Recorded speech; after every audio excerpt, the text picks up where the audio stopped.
Test 1 2, test 1 2.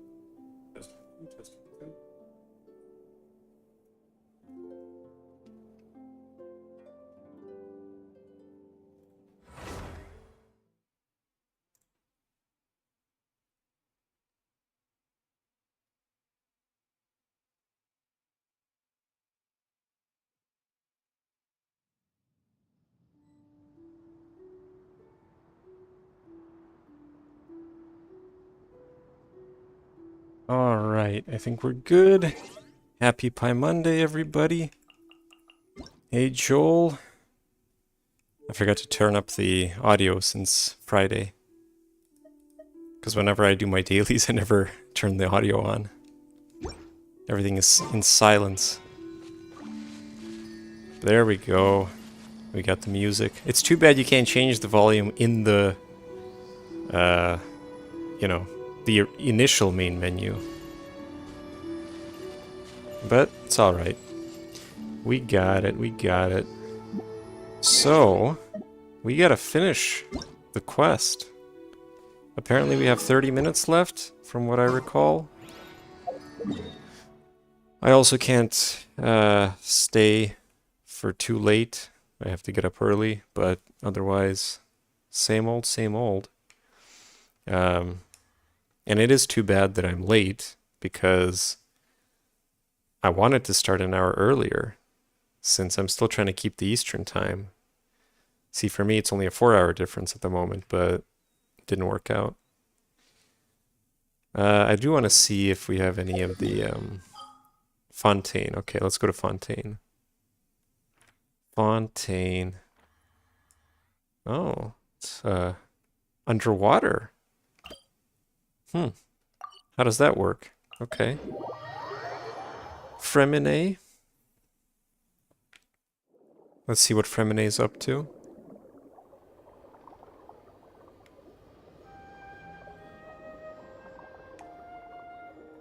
Is he up? Oh, he is. How the hell does this work? Oh, wait, how do I... Oh, yeah. I love diving too. How does this work? Hey there, Fremine. Oh, hey. Long time no see. I'm talking with him. How are you talking with me? You haven't gotten this one yet, Joel? Well, sorry for the spoiler. I'm sure it won't be anything interesting. With a blubber beast? Mm-hmm. It might seem odd to you. I've got blubber beast pals too, you know. Some of my best friends are blubber beasts. Nah, I'll ask. Not in the least. May I join you? Really? I thought that was something that only happened in picture books. I'd like to hear more about those tales. All right. Then I'll share them with you.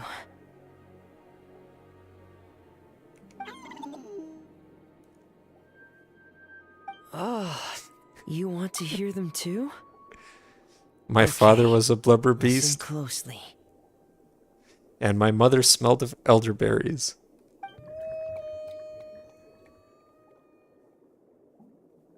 Legends speak of a time long, long ago, when there was a blubber beast who strayed from his family and friends, and lived all alone in the pitch-black depths of the sea. Even as he bravely lived on in solitude, he kept searching for his family, until one day, a diver who loved to explore found him. The blubber beast had never seen a human before, and was scared at first. But the diver gave him lots of food, and promised to return the next day. And just like that, they became fast friends. Every time the diver came, the blubber beast would happily dance and slap his belly, singing the songs of the blubber beasts. The diver also adored his round belly, and could never resist giving it endless belly rubs. The blubber beast also adored the feeling of belly rubs. But since he had terrible eyesight, he only ever saw the diver's blurry silhouette. So, whenever he saw a human form approach, he'd happily dance, patting his belly and singing. So cute. Gotta give it a rub.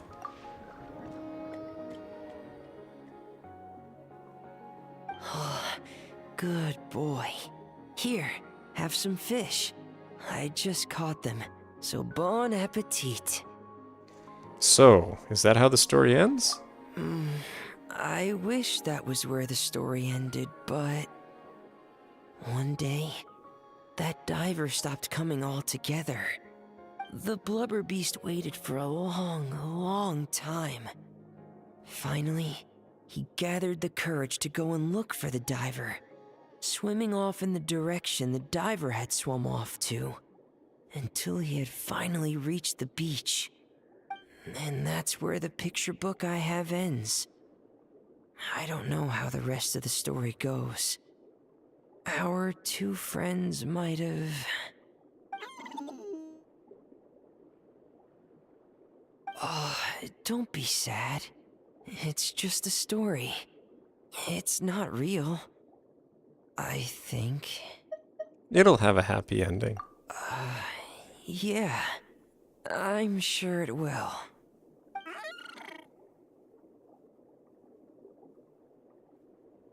Oh, want some more fish?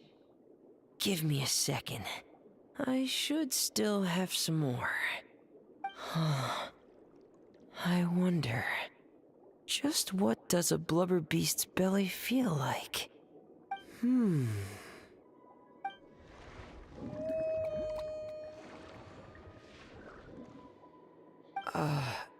So... I guess I'll go for it then? Wow. This is really something. A world removed from petting Lynette's cat. Wish they actually showed it.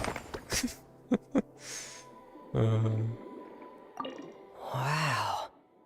This is really... Alright, cool. Well, it was a bit more involved than some of the other ones. I still don't understand how we're able to talk underwater, but hey. I guess, Pokemon did it, right? In the anime. I've never listened to the music under the water. But yeah, so... Oh, there's more. Oh, Cookie's here. That's interesting. She's above ground, probably.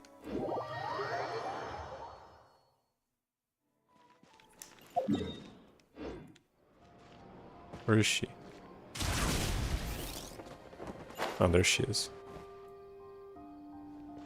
I've already organized all the materials related to the products and the business premises. Considering that the standard procedure of applying for the business license can take some time, I recommend that you coordinate with your partner in Fontaine as soon as possible to decide on a timing for handling the paperwork. Oh dear. There I was, so caught up in choosing the new store location that I almost forgot about this. Almost messed up big time. Please don't panic. According to the schedule we drew up, there's still ample buffer time. Miss Kuki Shinobu, you truly are a professional consultant. If it weren't for your help, I don't know how many pitfalls I might have fallen into on my first overseas business venture. Oh, you're too kind. I'm simply doing my duty. I've accepted your commission. It is my responsibility to oversee every detail. As for the next phase of our marketing strategy, I have a fairly clear picture of our target audience, but I'll still need some time to scope out the competition. Of course! I really appreciate it. I'll check in with my partner first. We will reconvene once a suitable time has been arranged. All right, feel free to contact me anytime.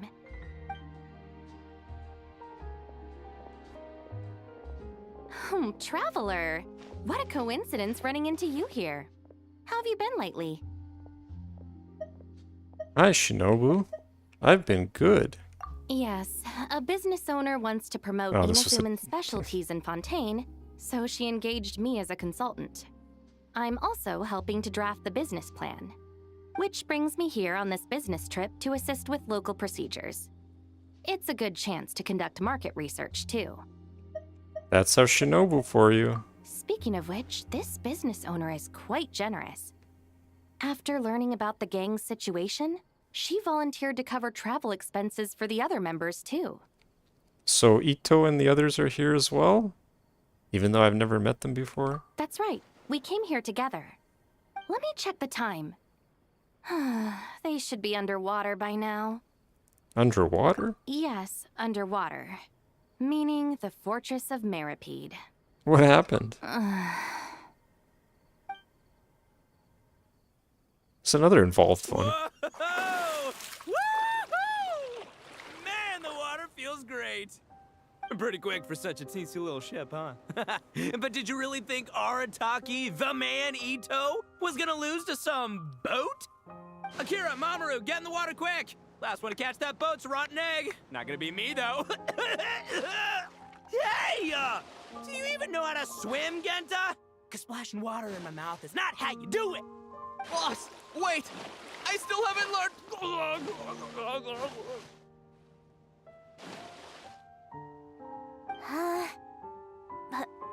Please refrain from swimming in the Aqua Rail waterway, passengers. It is very dangerous. I repeat, foreign tourists must also comply with local laws. Passengers are not to swim in the Aqua Rail waterway. This is a violation of the Aqua Rail Traffic Safety Act. Does anyone happen to know that very tall gentleman over there? Could you please help convince him to board the boat? Otherwise... I apologize, Miss Melazine, for causing you trouble. I'll fish them out right away. Mont, good thing you're here. Understood. Hey you, big guy. Your behavior constitutes a serious threat to public transportation safety. I'm going to need you to come with me. Huh? What, you got any proof? Who's been threatened? Everyone looks perfectly fine to me. You know, I've got a top-notch lawyer on my side. Don't say I didn't warn ya. Besides, even that Tengu warrior everyone's so scared of back home in Inazuma can't do nothing to me. How's a shorty like you supposed to bring me in? Shorty? That's really mean. Monsieur Neuvillette said I'm perfectly capable of doing any job I set my mind to. Ew, I'm going to arrest you right now! Can it, boss? Officer Melazine, I will cooperate and provide eyewitness testimony. Hey, Shinobu, aren't we supposed to be on the same team? How could you... This isn't a big deal right now, but if you don't cooperate, this'll only escalate further. Wouldn't want to make a fool of yourself while we're overseas now, would you? First, you switch sides, and then you go and hit him a home run right out of the gate. All done, Officer Melazine. You can take them now. They won't give you any trouble. Boss! Wherever you go, we'll follow! That about sums it up. It's not that serious. Their detention period will be just about over when I finish my business here. I'll just pick them up on the way back to Inazuma. You have it tough. This is nothing. I'm used to it. I hear the Fortress of Maripede has a different management style from the Commission's detention cells. It'll be a good opportunity for the boss to broaden his horizons. Oh, are you free later? I'm planning to go pick out some gifts for Yanfei and Miss Kujo. I'd appreciate it if you could provide a second opinion. How does she know Yanfei? Or is Yanfei traveling as well?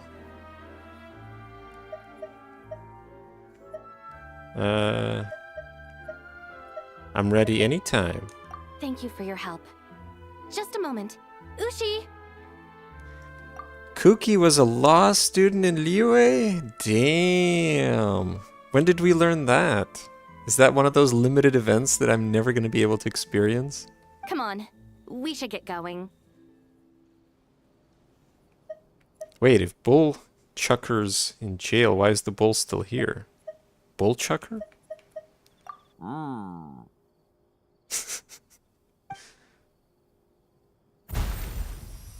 Ushi has always had his own principles. he never gets involved in anything the gang does that's unreasonable or against the law. Ushi seems to be more mature He than the also rest of that helps handle gang. all sorts of errands within the gang. For example, Ushi was basically in charge of packing for this business trip. I once advised him that he didn't need to force himself to stay by the boss's side. With his talents, he could accomplish much greater things. But Ushi seems to have his own plans, and, well, I trust his judgment. Ushi is perpetually twerking, from the looks of it. Might be in her hangout event? Okay, cool. Bullchucker is Paimon's nickname for Ito? Oh, I'm looking forward to that.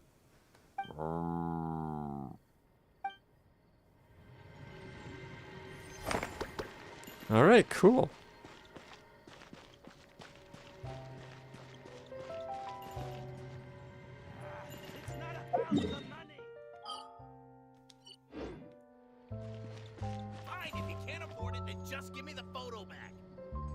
I'm not getting into that. So that's it. Let's go. Time to do the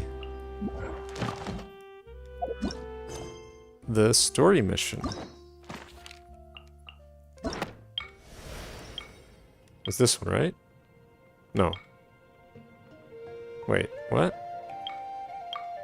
Oh no, it was this one. Oh yeah, we still have this to do as well. Damn, okay. I forgot about that one. So yeah, what happened last time? A mother was abusing her child, and she kidnapped her own child once we found out, and now we have to go rescue the child and I don't know, kill the mother, I guess. I don't know what we're gonna do in the end.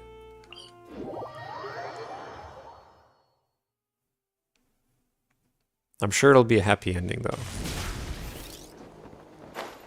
Maybe the mother was being possessed by the Abyss. Because apparently the Abyss is responsible for all of the problems in Tivat. Oh yeah, we don't have to go this way. She took her to this conspicuous looking cave. Oh, it's her forge. A workshop that Tlazoli announced had been abandoned and sealed off. Now an ominous crackling echoes within. So who are we taking? I'm not taking Venti. I'm going to take Noelle. Because they did say I need Geo. I don't know why, but maybe it's for puzzles.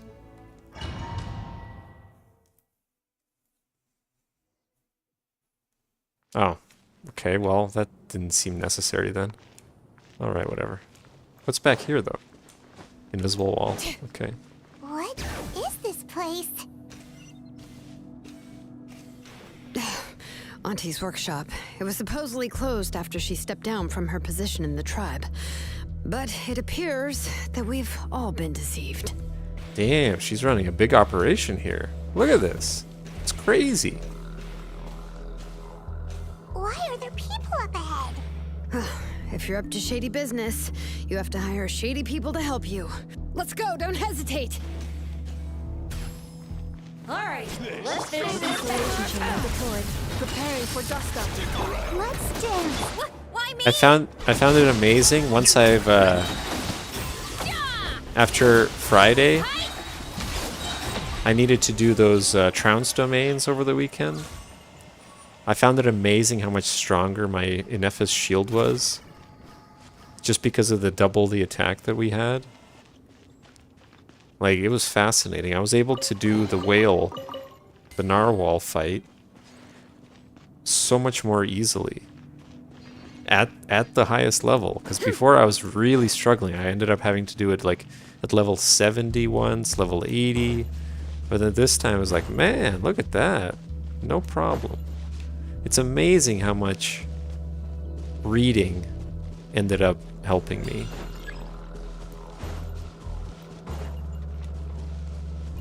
Is there a chest here that I'm missing? Probably not. Amazing what happens when you level up your artifacts.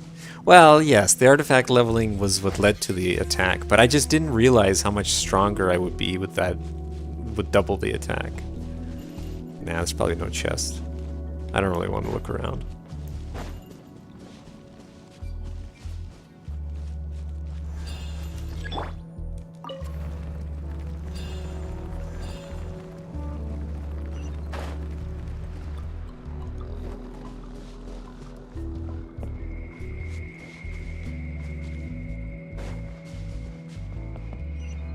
Kind of want to see if there's anything over there.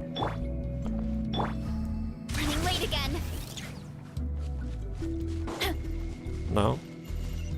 Nothing? Alright.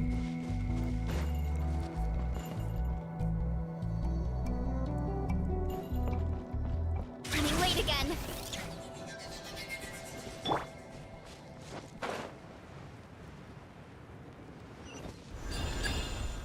Now I'm wondering how much stronger Varessa will be once her artifacts are leveled up. And, well, yeah, once her artifacts are leveled up, because I haven't even Inefa is still not at full talent level. How do you do this again? Can I do this? Oh, I just have to do this? It seems a bit strange. What? Oh, this is weird. What the hell?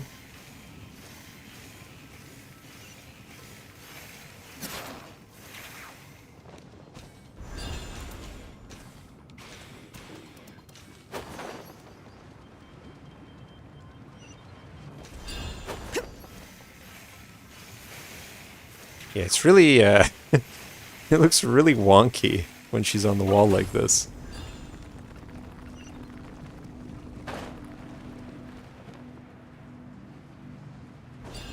Hurry up, Brassa!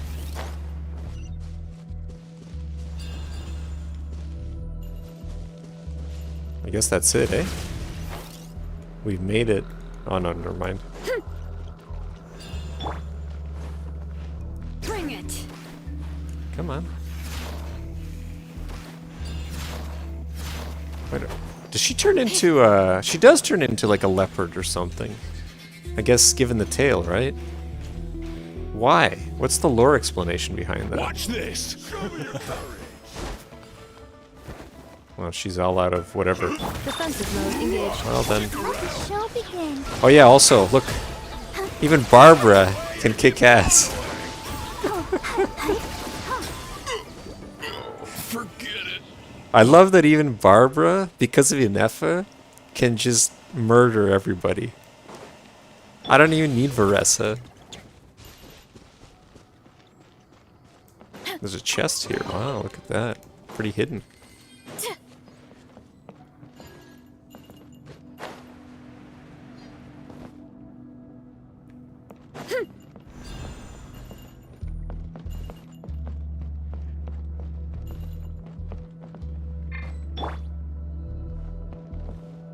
I keep forgetting that I can do this.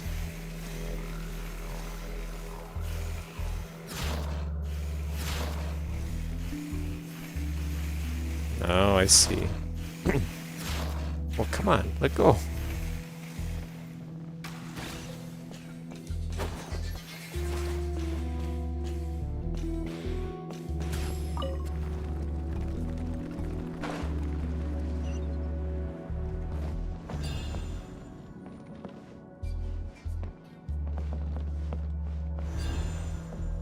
Bring it!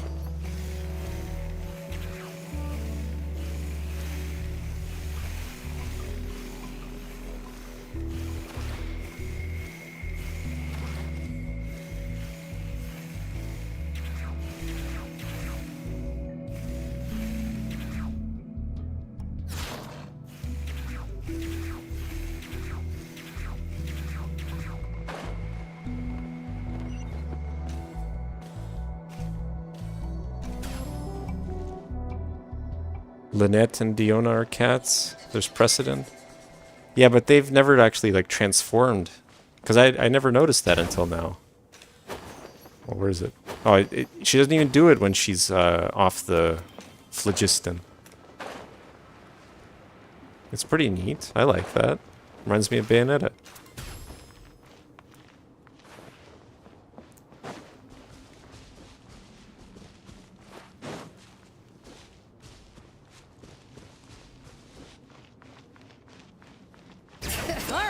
Let's finish this back.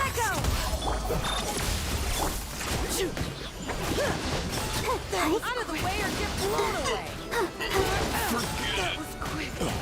That was quick.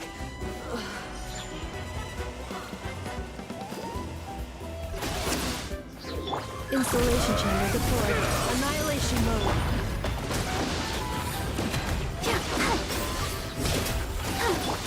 Let the mountain's veins boil! The door's closed here too. Where should we go now? The transport system seems to still be functioning. Let's go look for the controls and get this cart running again. Maybe it can take us further inside.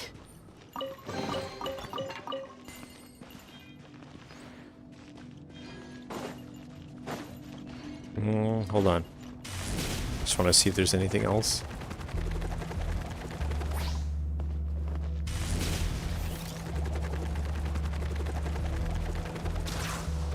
This is where it came from? Yeah. Let's roll. Nothing through this door? No.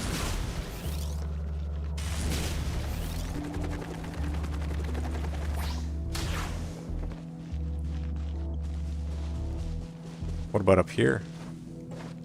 Oh, you can't even climb that. Alright.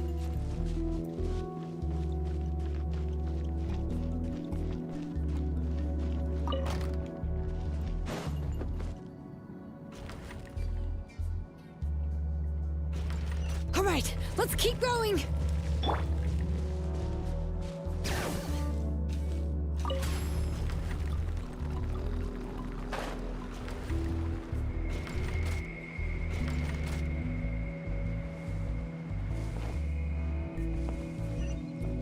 Yep. Oh, I have to do it. Okay, I thought it would just continue. Damn.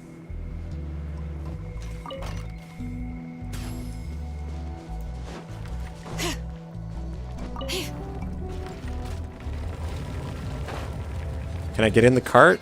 I want to get in the cart. Oh, you can't. Alright.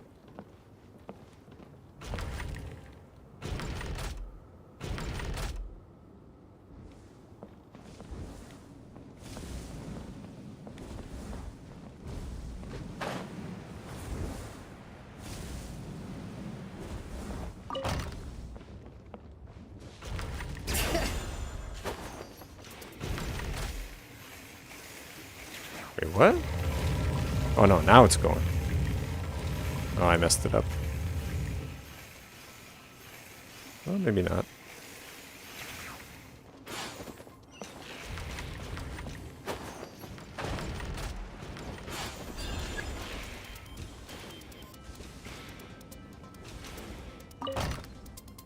Where am I going?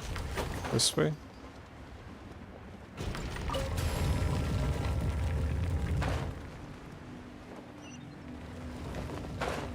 Uh-oh.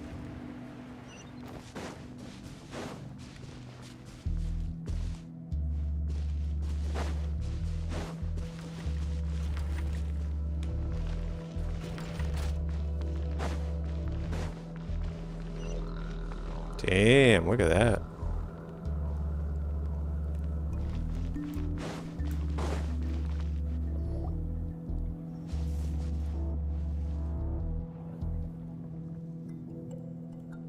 You got here quick. Impressive.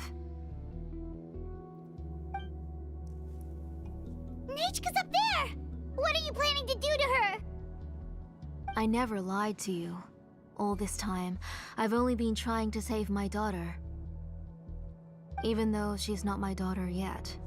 But once everything is over, she will really become my Nechka. What is she saying? Is she not Nechka? Infusing memories, forgetting the past. So you figured it out. I want to use memories to awaken my Nechka.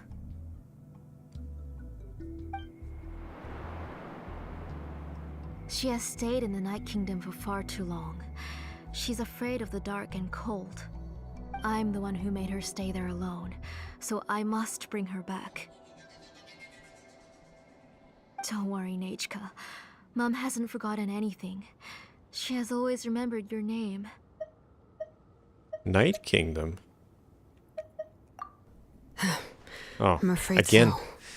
You have to read both of them. Who's that girl lying up there? She's a child from my tribe. Her parents were killed in the same abyss attack. But wouldn't you know it, her birthday is the same as that of my Nechka. I raised her and took care of her for many years. I thought that taking her in would help me feel better. I was so happy the first time she was willing to call me Mom. But then, I suddenly felt very, very scared. Is she really my child? My child's name is Nechka. It could only be Nechka. How could I be happy? My little Nechka is still waiting for me to get her home. As I said, I only want to bring Nechka back, even if it costs me everything. And now, the time has come for me to pay.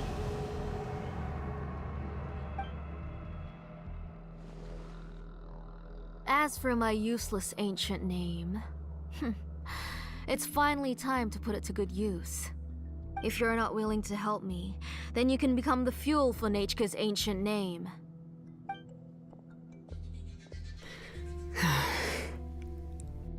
Shilonen, you have yet to make a move. I take it you're examining the inscriptions around you. It's no use.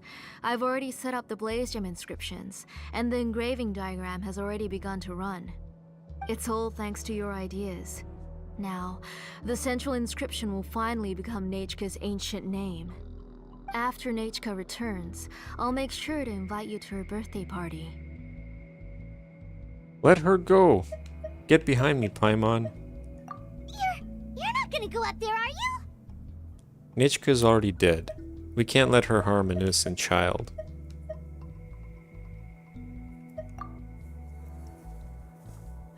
There's a flaw in this engraving diagram. The weak point is almost about to activate. So on my mark. Don't worry, Nechka. Don't worry. Mom is here.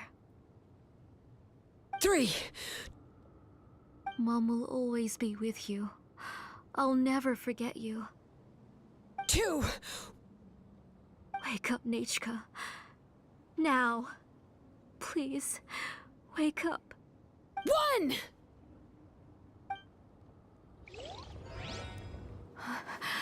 It's cutscene. alright. It's alright. You'll see Mommy soon. Nechka.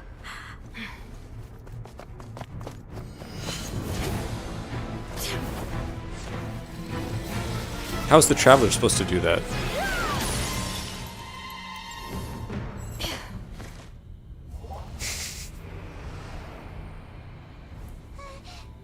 Keep back. Those are distorted thoughts. And the mists are the thoughts' twisted cries. If you become tainted by them, they will control you, and you'll never be free again. Where are you? I don't want medicine. It hurts. It hurts. Why am I alone? Nechka, why? No more medicine. Will you stay with me forever? Please never leave me again.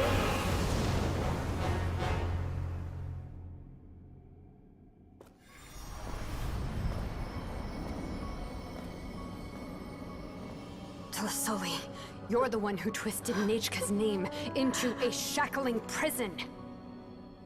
It's time for you to hear her true voice. Stone engraved and echoing peaks converge, disperse. In ashes be reborn, for flames born anew, and the blazing dawn. Mommy will be with you. Nechka. Always. And forever. Mommy, I've always been with you. And now you're finally listening to me.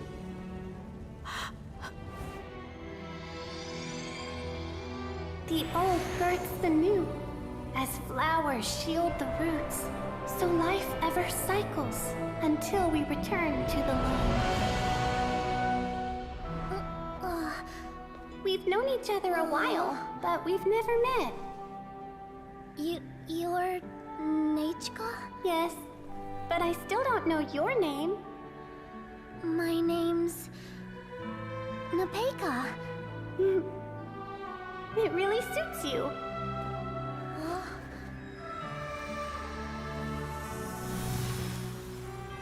Napeka, I bless you from the past and wish that every day of your future will be filled with peace and happiness.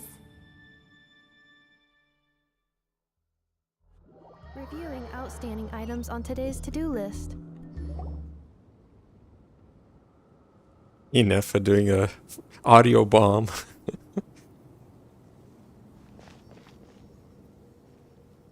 I saw Nachka and was speaking with her, but now, where did she go?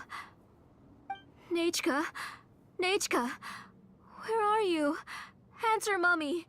Please. Please. Shilonen, you saw her too, didn't you? You saw my little Nachka. I felt her hands and hugged her.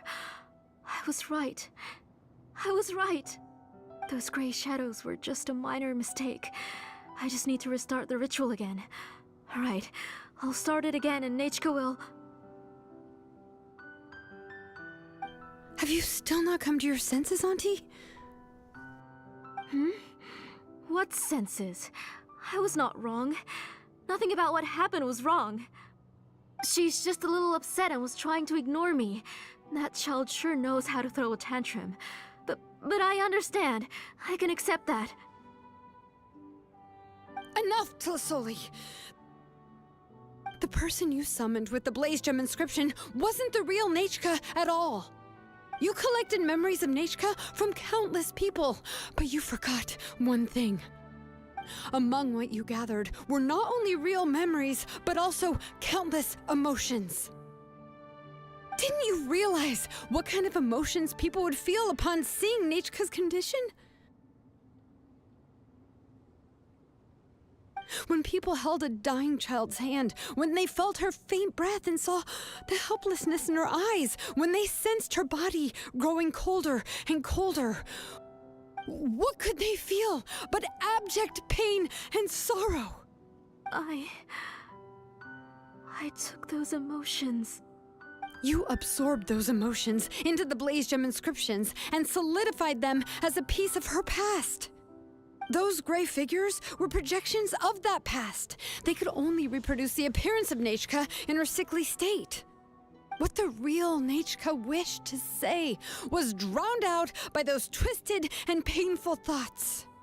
I didn't want things to turn out like this. All I wanted was to remember Nachka. To see her again. Nachka has always been with you, Auntie. Everything has long been recorded on your ancient name. The one you said was useless. You exhausted every option and sacrificed everything in the hopes of saving your daughter. That is undeniable. But have you forgotten the true meaning of your own ancient name? My ancient name is Undugu.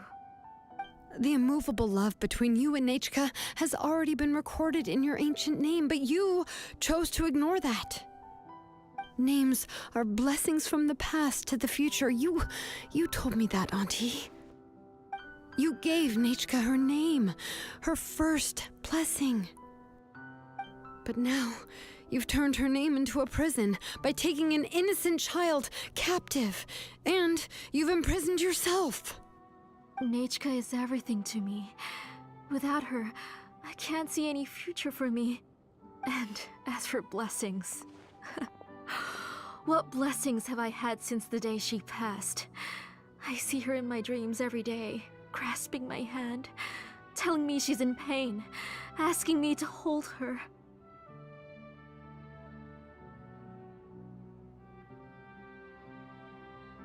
But I can't say anything. I can't grasp her hand. All I can do is shout her name over and over again until I wake up. Every day, every single day, I've hated myself, and ancient names too. Who knows? Maybe hate would have been the only thing left to her too. You think Nachka would have come to hate you?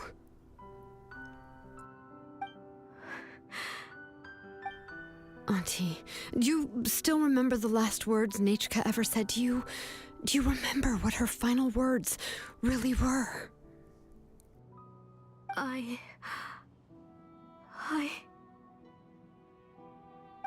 The reason you haven't felt blessed is because you've forgotten the true past. Auntie, you've been wallowing in memories of your imagination and refused to let go of them. A name without a past is nothing but a withered tree with no roots, rotting without a future. It's over, Auntie. It's all over now. Slowly now. Why don't you stay lying down? Oh, on second thought, this might not be the best place to rest. Shilonen, Nichka, Napecha can already stand now, so we made our way over. Let me help you. I can carry you. Thank you, Paimon and Mr. Traveler. I'm fine, really. The real Nachka helped me just now, so it doesn't hurt much anymore. That's good. If you became Nachka, then this story would really become the To Kill the Brave. This isn't the place to chat. Come on, let's get out of here. But what about Tlasoli? Oh, don't worry. She won't be able to cause any more trouble now. It's all over. You leave the workshop once outside. Shilonen asks you that you go accompany Nepeka. And then something else. So is Nepeka the girl that was referenced in the other event that happened on Dragonspine? Was it Dragonspine? It's Dragonspine Mountain.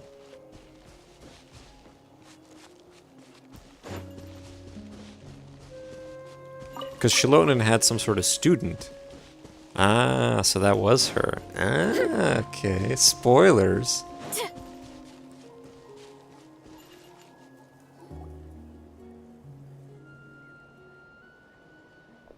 All right, I've locked Auntie in the house with a few ropes. I'll take her to the tribe shortly to be punished for what she did. As for now, we can get away from the house and get some sun. After dealing with all of that, I'm completely out of energy. She's already planned out everything. Shilonen sure doesn't waste time. It's still so scary to imagine. Tlasoli wanted to turn her adopted child into Nachka, and she even nearly succeeded. Good thing we found out in time. Shilonen knew what to do right away. Yeah, she was so cool in the final moments. She went right into action and took control of the situation instantly. Well, it's all thanks to Nepeka's resilience. She never gave up. If it weren't for her bravely trying to get help, then I wouldn't have noticed Auntie's plan so easily. You're so brave, Nepeka. It was thanks to all of you encouraging me. After all, this was already the last idea I could think of. I tried to get the attention of many others who visited before, but they were all either quickly whisked away by Tlasoli or simply refused to believe me. Even if I told them everything, Tlasoli would just blame my illness to cover it up. All she had to do was start to cry, and then the guest would try to comfort her, but completely forget about me. She would inspect all the letters I sent and any gifts I received. And then, if I didn't comply, she would force me to drink some strange medicine. It would put me to sleep for a few days, and it would be hard for me to remember anything. I would see a lot of weird things while I slept, and the walls around me would start talking. I would be so scared every day. If I wasn't able to get your help this time, I might have just given up. That's all in the past now. You have us now, Nepeka. If It is anyone dares to disturbing. hurt you again, the Traveler and Shilonen will send them flying. It's just Yeah. pure child abuse. Sorry, I just can't help it. You are already super brave, and you even managed to call Shilonen for help. Oh, you definitely found the right person. Shilonen isn't the kind of person who gets distracted easily by crying. She pays attention when someone's talking and doesn't miss a beat. And it was because of your help that I was able to pick up on the details. Without you, it would have been extremely difficult for her to communicate that she needed help.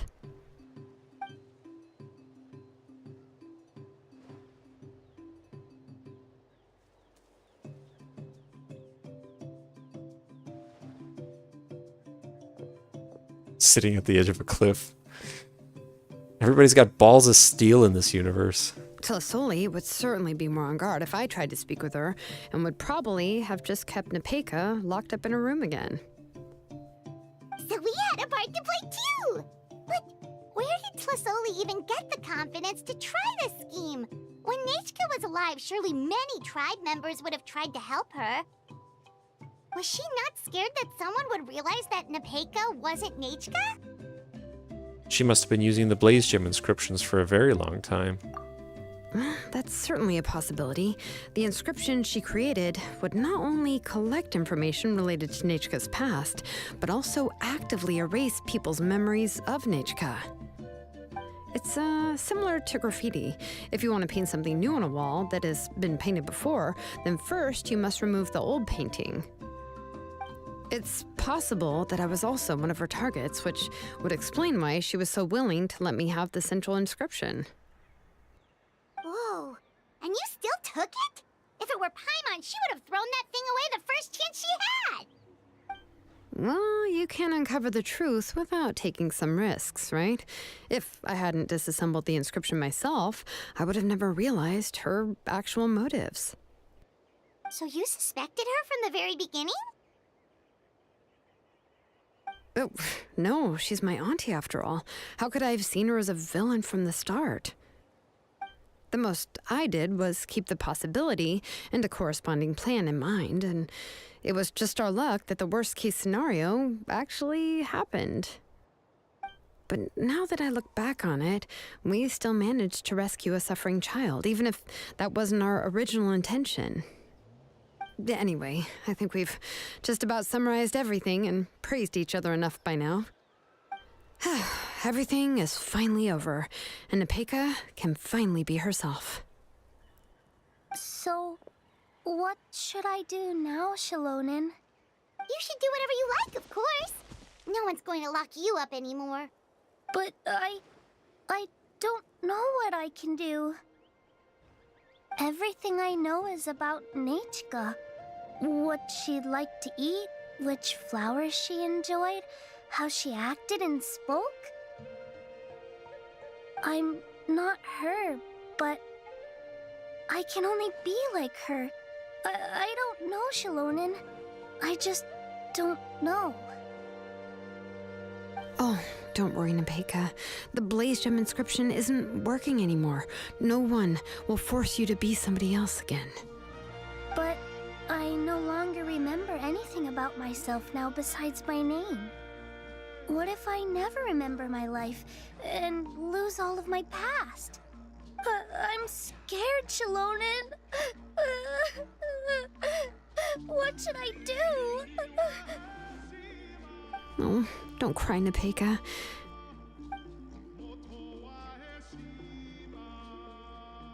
Here, take this. I took some ore from Tlasoli's collection and made this as a mold. A Blaze Gem inscription! You can make them too?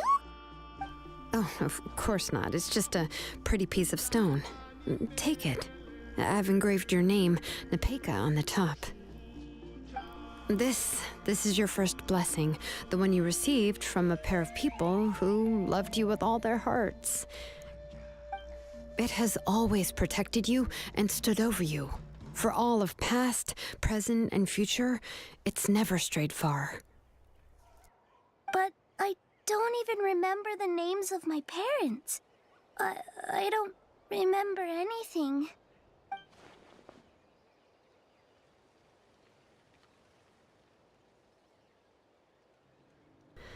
Huh. I won't make any big promises and say everything will return to normal. I'm not sure what kind of future you will face. I can only promise that no matter what the future holds, your name will never fade. This is a blessing given to you by a name engraver. You'll continue to grow and mature as a sapling sprouts upward and becomes a healthy tree, or as birds spread their wings to fly high into the sky. Your name is your starting point, as well as your guide. Remember your name and everything you've experienced, and you'll know how to step into your future. I'll do my best. You can do it, Nepeka. He'll always be with you. Thank you all.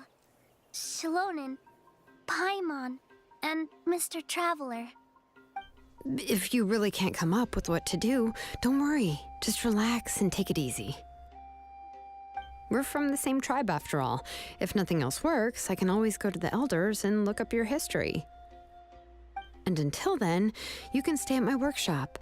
I can handle another mouth to feed. It took her a long time to suggest that. Like, they keep telling her, yeah, you could do whatever you want. You could chill out, man. But she's just a child, right? Like, it's kind of hard when she has no place to live and no money for food and so on. So you do have a backup plan. Do you think you can find anything about her? Oh, I don't know if the plan will work. I'm not even sure who I should look for. Well, rather than placing our hopes on a plan that relies so heavily on luck, we should just focus on ourselves. Well, anyway, Pull herself up by her about all that for bootstraps. now.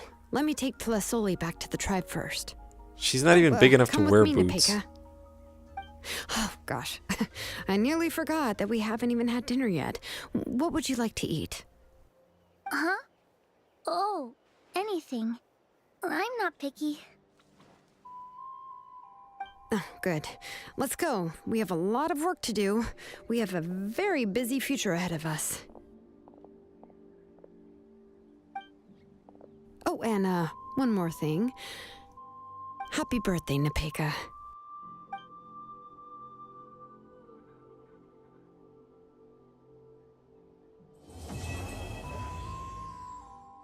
Is it actually her birthday or was she just being cute?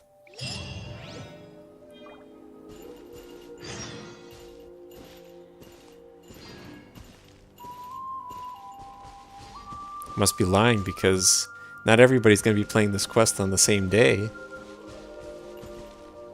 Alright, visit Shilonen's workshop on the next day. No one remembers her birthday, so why not today? Yeah, of course. Tlazoli awaits her punishment. Well, the thing is, though, she said, Tlazoli said that her birthday matches Nechka's. So if they remember Nechka's birthday, they remember Nepeka's birthday. So, I don't know. But whatever, it's fine. Tlazoli awaits her punishment. Nepeka has regained her name, and the Blaze Gem inscriptions are about to be destroyed. The nightmare and entrapment have both dissipated, and it is all over. Shilonen has also brought Nepeka to her own workshop. Perhaps she still has something in mind. Let's do it. Oh, it's not. Ugh. Whatever. It's here.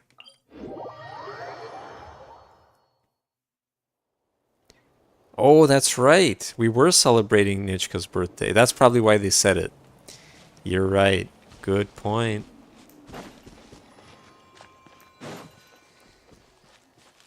Running late again.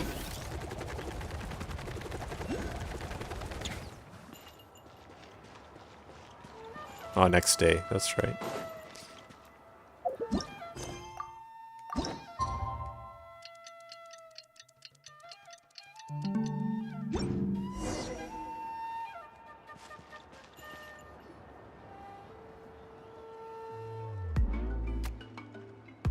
Oh, you're here. Everything's been taken care of now. I was just about to go have a rest. So what about Lazoli? Will she be punished? Well, the tribe is still discussing that. I mean, not many have ever used ancient names to commit a crime. Pakal will have a lot on his plate.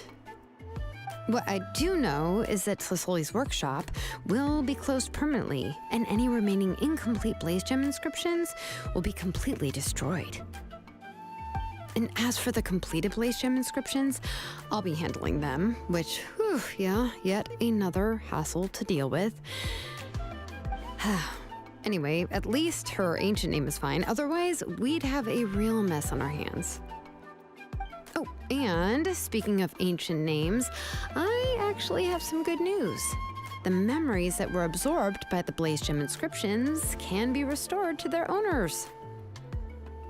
Now, once all the Blaze Gem inscriptions stop working, the memories will return to their respective owners. So everyone's memories of Nichka will all come back? Yeah, that's right. Huh. Wait, now that I think about it, in her attempt to get Nichka to come back, Auntie made the entire tribe forget about her. Now, Nichka really is gone, but everyone is about to remember her. Whew, what a bizarre turn of events. How's Nipeka doing? She's resting in my workshop. I contacted others from the tribe and told them about my plan to conduct an official investigation into her history. The tribe hasn't responded yet, so I'm planning to take her in for now and teach her some crafting skills. But that's for another time. For now, she should just rest and sleep. After all, she's got a busy future ahead of her. She keeps saying busy future, busy future. Why? Alright, good. There we go. You know, they could have just ended the quest with her saying happy birthday, Nipeka. That was a much better ending than what we just experienced. This was just like, you know, tying up loose ends for the sake of tying up loose ends. I guess this thing added. Nice. Look at that. So what are the outer things?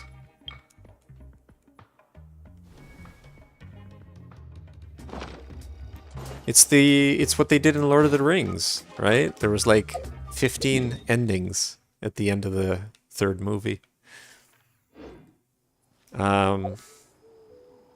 Except the Lord of the Rings was like a 10-hour movie experience, and this was quite a bit shorter, I think, this story.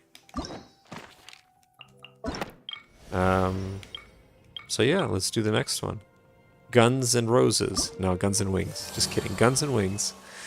The wingless, unable to soar skyward, seek new wings to carry them up.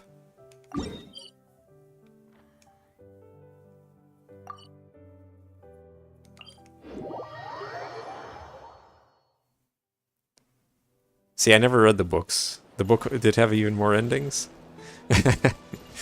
I mean, the thing is, like, I don't know. The Flower Feather Clan should be about ready to hold the new flying trials by now. Let's go check it out. You just want to make it so that it's not, like, shoehorned in there. Let's go. But it's fine. It doesn't really matter.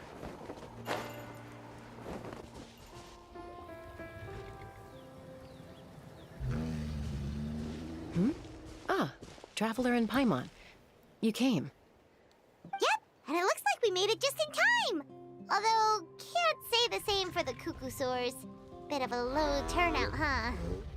Yeah, you'll see why soon enough. All right, get ready. 3, 2, 1, fly! Whoa! We're really flying! I feel light as a feather. I'm flying without a Cuckoosaur. These phlogiston wings are awesome! What's going on? Paimon can barely believe her eyes. How did they fly all on their own? What happened while we were gone? The merchants we ran into that day were selling a product called phlogiston wings. It's a flying machine worn on the back. To operate it, you just use a handheld trackball that controls the flow of gaseous phlogiston. That's incredible. Yeah. If our tribe, well, if Natlan mass adopted this technology, it would revolutionize our mobility and responsiveness in times of crisis. Just think of the countless tragedies that could be averted. I feel like I'm dreaming. Did I really just fly on my own without the help of a Kukasaur? You'd better believe it. Plus, you just passed a flying trial. Right, Elder Alba? Elder Alpa? Should this really count as a pass if we did the trial using phlogiston wings? Why not? The scoring rubric is about flying performance. It doesn't specifically say you have to ride a Kukasaur, does it? Yeah, maybe, but I mean, even Chaska had to ride a Kukasaur in a trial, right? And the whole point of the trial is to test both your flying technique and your ability to work with a Saurian companion.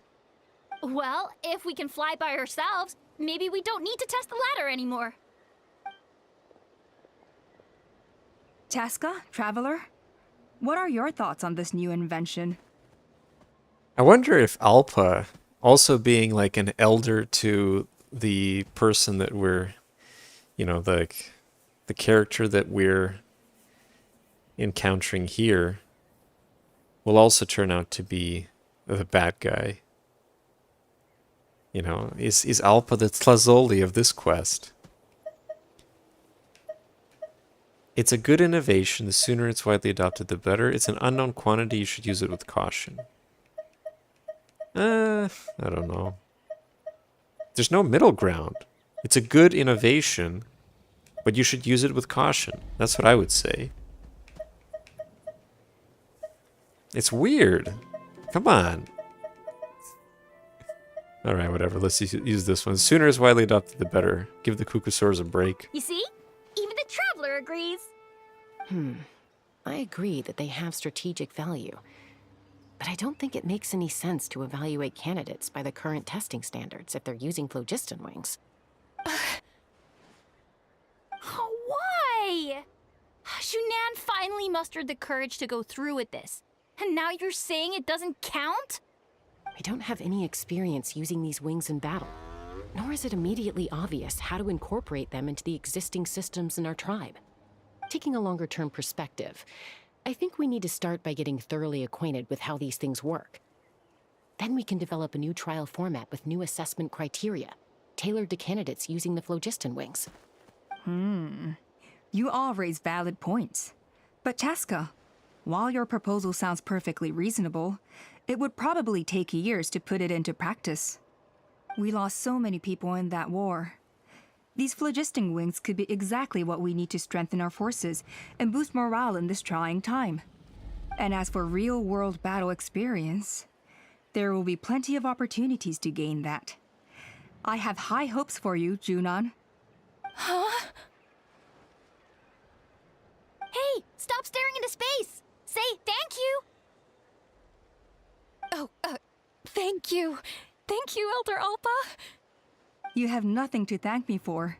Remember, the way you got your wings back was by relying on yourself. Oh, Elder Alpa! Bad news! Kukasaurs are attacking the merchants again! Again? Okay, everyone, stay put while I... Huh? Chaska? Damn. I bet it is the same thing. Why did Chaska rush off like that? And then Elder Alpa and the others too? Anyway, let's go see what this is all about.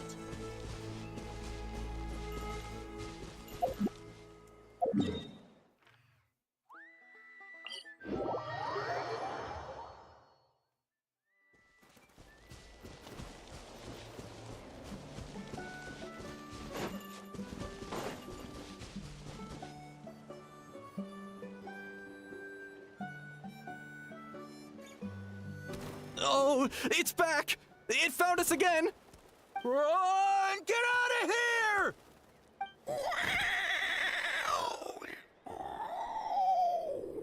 Cheap. Curses! She's really riled up this time. Hey! Stop running! We'll never outrun a creature with wings! Get back here and let's fight! Cheap.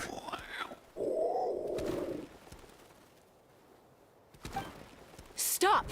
All of you! Chaska! Oh, wonderful! Quick, get rid of that thing!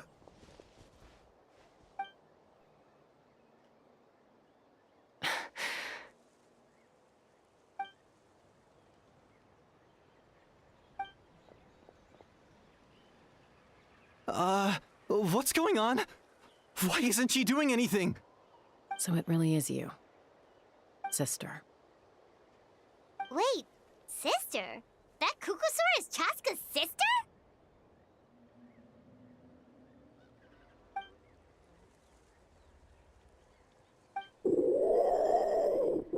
Cheap.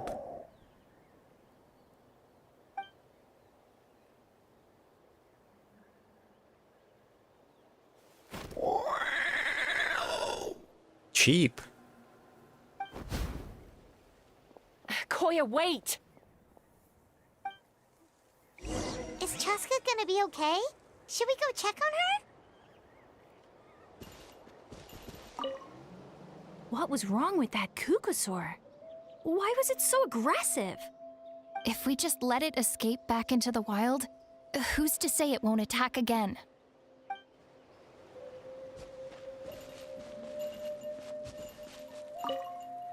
Is everyone all right? We're okay. No serious injuries. Thank goodness you all got here just in time.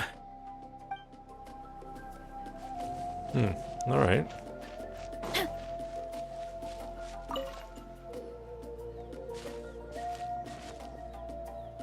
Chaska, are you okay? I'm fine. Sorry for making you worry. You're not gonna keep following her? No point. She's an expert at hiding her tracks. Once she's shaken you off, you'll never catch up to her. At least, I always used to lose to her at hide-and-seek when we were kids. When you were kids? Well, yeah. You know I was raised by Kukusaurs. Anyway, she and I grew up in the nest together. Her name's Koya, and she's my big sister.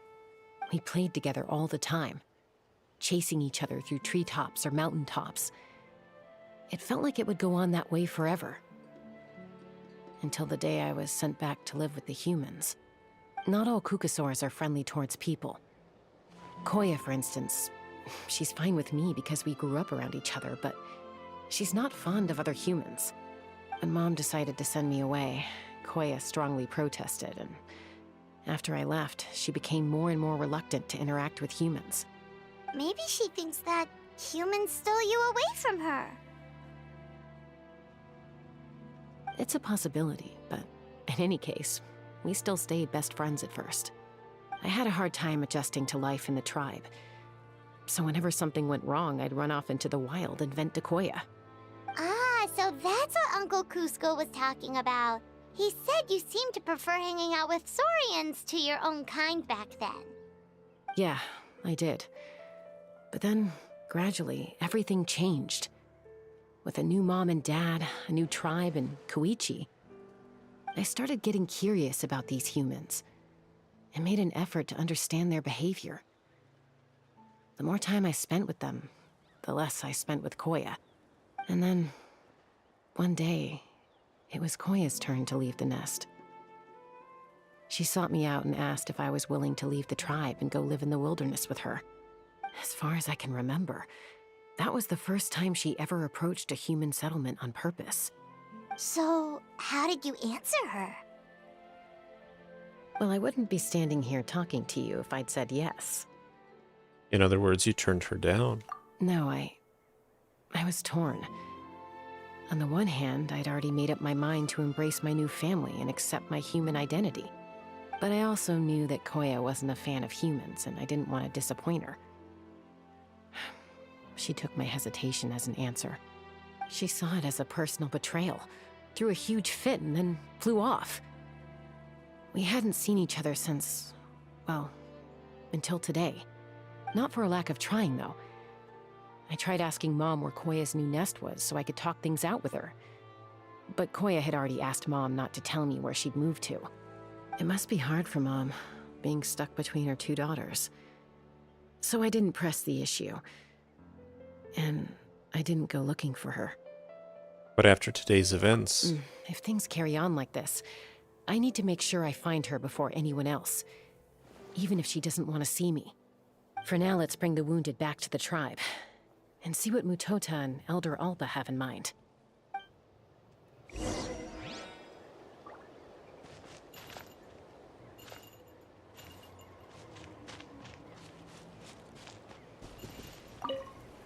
What was wrong with that? If we just let it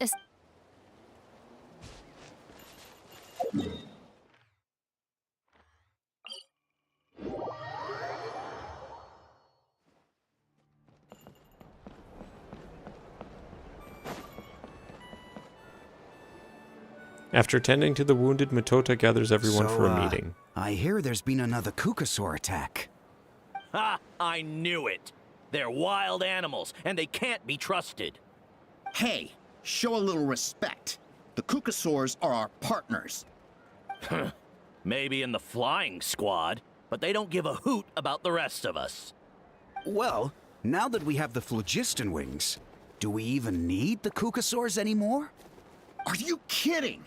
How are we supposed to protect our tribe without them? I didn't mean it like that. Huh? Protect our tribe? Or are you just scared that your precious flying squad will lose its prestigious position? You take that back! Things are changing so quickly. Chaska, there's a conflict emerging there. Aren't you going to nip it in the bud? The whole tribe's talking about this now. Breaking up a single fight won't solve anything. The real source of conflict here is the phlogiston wings. And what happened with Koya. On any other day, people would just brush this attack aside. After all, clashes between wild Kukasaurs and humans are no more common than those between people. But now that the phlogiston wings have entered the equation, it's sparked a debate over whether our tribe needs the Kukasaurs at all. I worry that we risk repeating the mistakes of the Cinder City. Back then, Lord Ochkan's hatred of the Saurians nearly destroyed the peace forged by the Pyro Archon. Chaska, to prevent things from deteriorating further, I'd like to task you with restoring peace to the tribe. I will. Traveler, you've already done so much for Natlan, and the Flower Feather clan has no right to ask more of you. But... that guy's got a fancy hat. Like there's a smaller hat with some sort of barrier all around it. Say no more, I'm in. Chaska is my friend. The Flower Feather tribe are my friends. Thank you. And don't forget about Paimon. Just leave this to us. This whole situation has unfolded so quickly that it's put us on a back foot. To tell the truth, it makes me a little suspicious. You think someone might have orchestrated all this? It's possible. Leave it with me. I'll look into it. I bet Alpa is the reason for all this. Also, Chaska, could you try to keep a low profile while you're out there digging around? We don't want to give our hand away. I'll do my best. Okay, so where should we start? This all began with Koya's attacks. If we can find out what led her to do it, that should give us something to work with. But will she even talk to us? Unlikely. Given how she reacted when I showed up, I don't think she's forgiven me. If you want to resolve a conflict through dialogue, sometimes you need a third-party facilitator. Let's go see my mom. I don't get why they they put it in quotation marks each time. Visit Chaska's mother. That doesn't make any sense. If she's her, she's still her mother. She doesn't have to quote. It's like if you did that with an adoptive parent. It doesn't seem very kind to do that. Oh, we're actually going to be going into those mountains now. Well, not mountains, cliffs, whatever. Running late again. Actually, no, we're a little ways away. Okay, never mind. What's going on here? The Saurian card is so hot. I swear I won't do it again. Who's talking?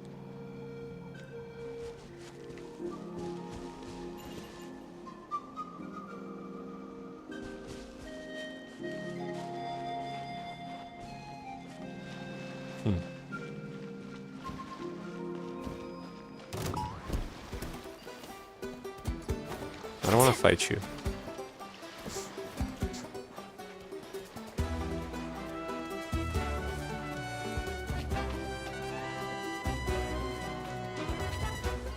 Time to roll.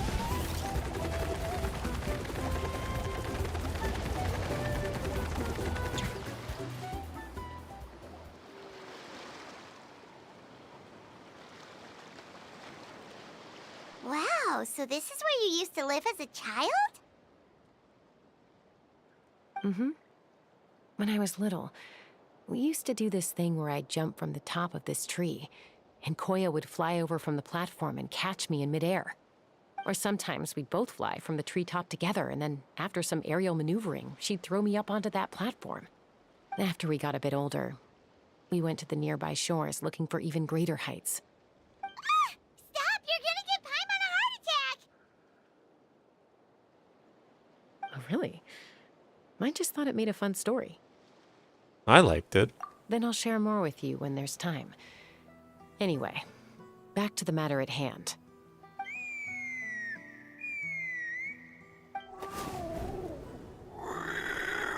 Cheap. Why did they put that subtitle? What's the point? Hey, Mama Bird, I'm back. My last visit was only a week ago, wasn't it?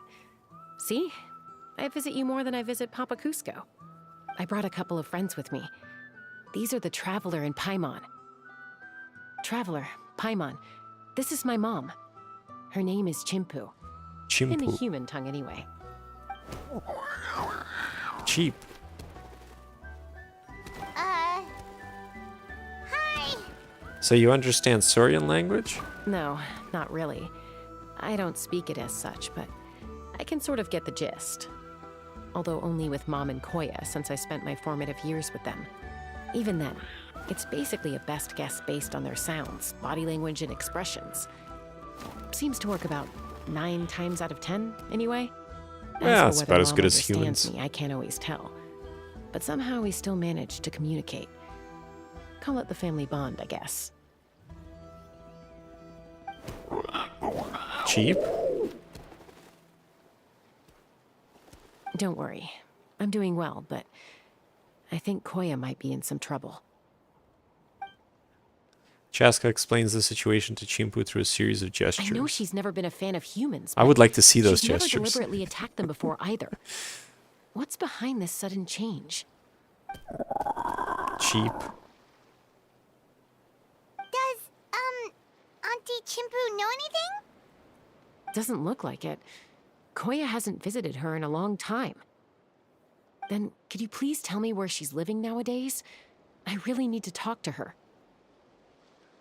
If this animosity between her and the tribe continues, then the next time there's an incident, I don't know if I'll make it there in time.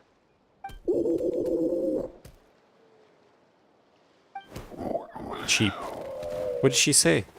She said she'll take us there. Okay, good. Thank you, Mom.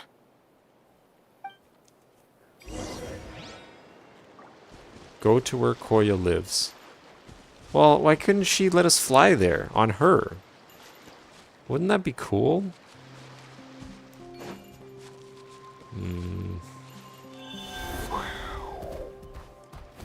It's not her though, it's not the same.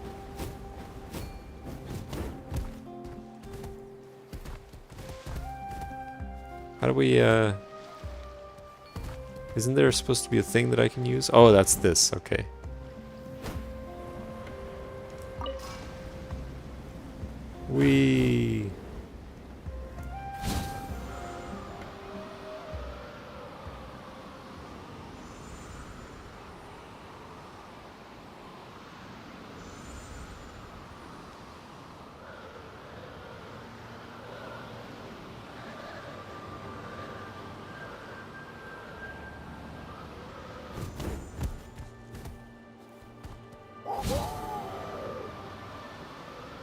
Damn, this is a huge area. I wonder if you can see Not Cry. Which direction's Not Cry? Uh-oh. What is this? Oh, that's just a geyser. Is that Not Cry in the distance?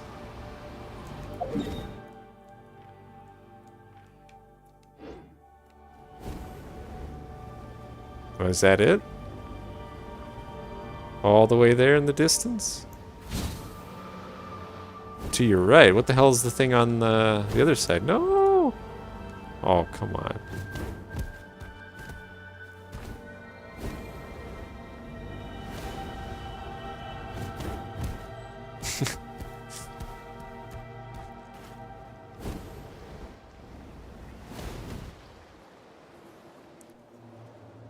Oh, it's part of Natlan. Oh, that's the resort island. This is a Ah. really remote location. Guess she was trying to get as far away from humans as possible. We're getting there. We're getting close. That's the thing I had to skip We stay when it here? came out. Okay. Got it. Missed out on Traveler. Benny's costume as Paimon. well. Mom says we should stay out of sight for now. She'll talk to Koya first. Koya is very hostile toward humans right now. So if we show up unannounced, it might just make things worse. Got it.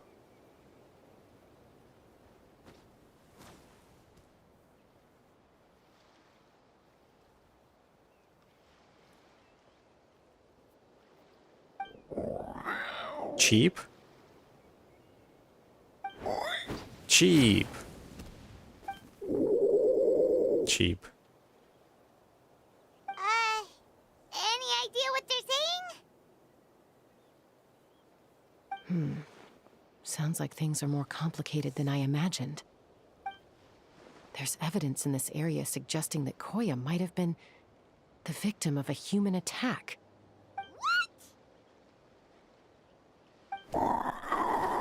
Cheap. Cheap? No, What's wrong? it's Chime, Koya's child. The attackers kidnapped her. They came Whoa. over the sea, under the cover of night, and they took Chime. What the heck? Who would do such a thing? I searched day and night, and finally found them. When she says them, does she mean?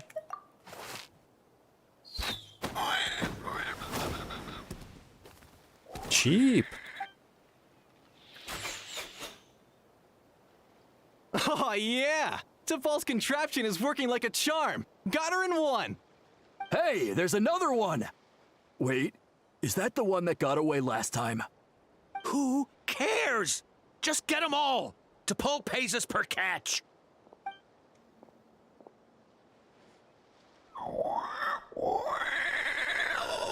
Cheap.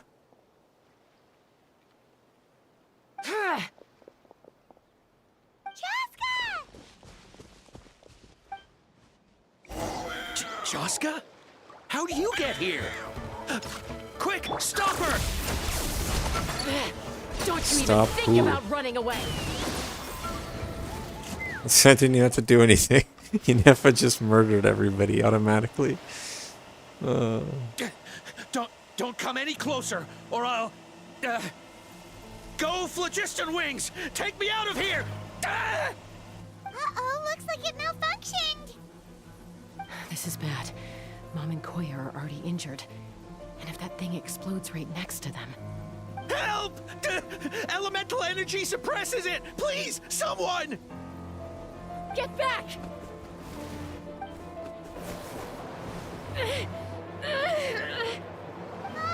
It's still going, and it's getting worse. Guess we need a more permanent solution. All right then.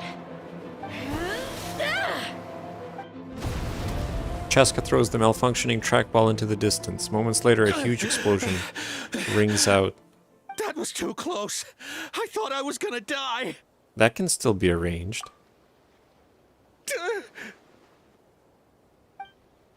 Answer us honestly. Were you the ones who attacked Koya before?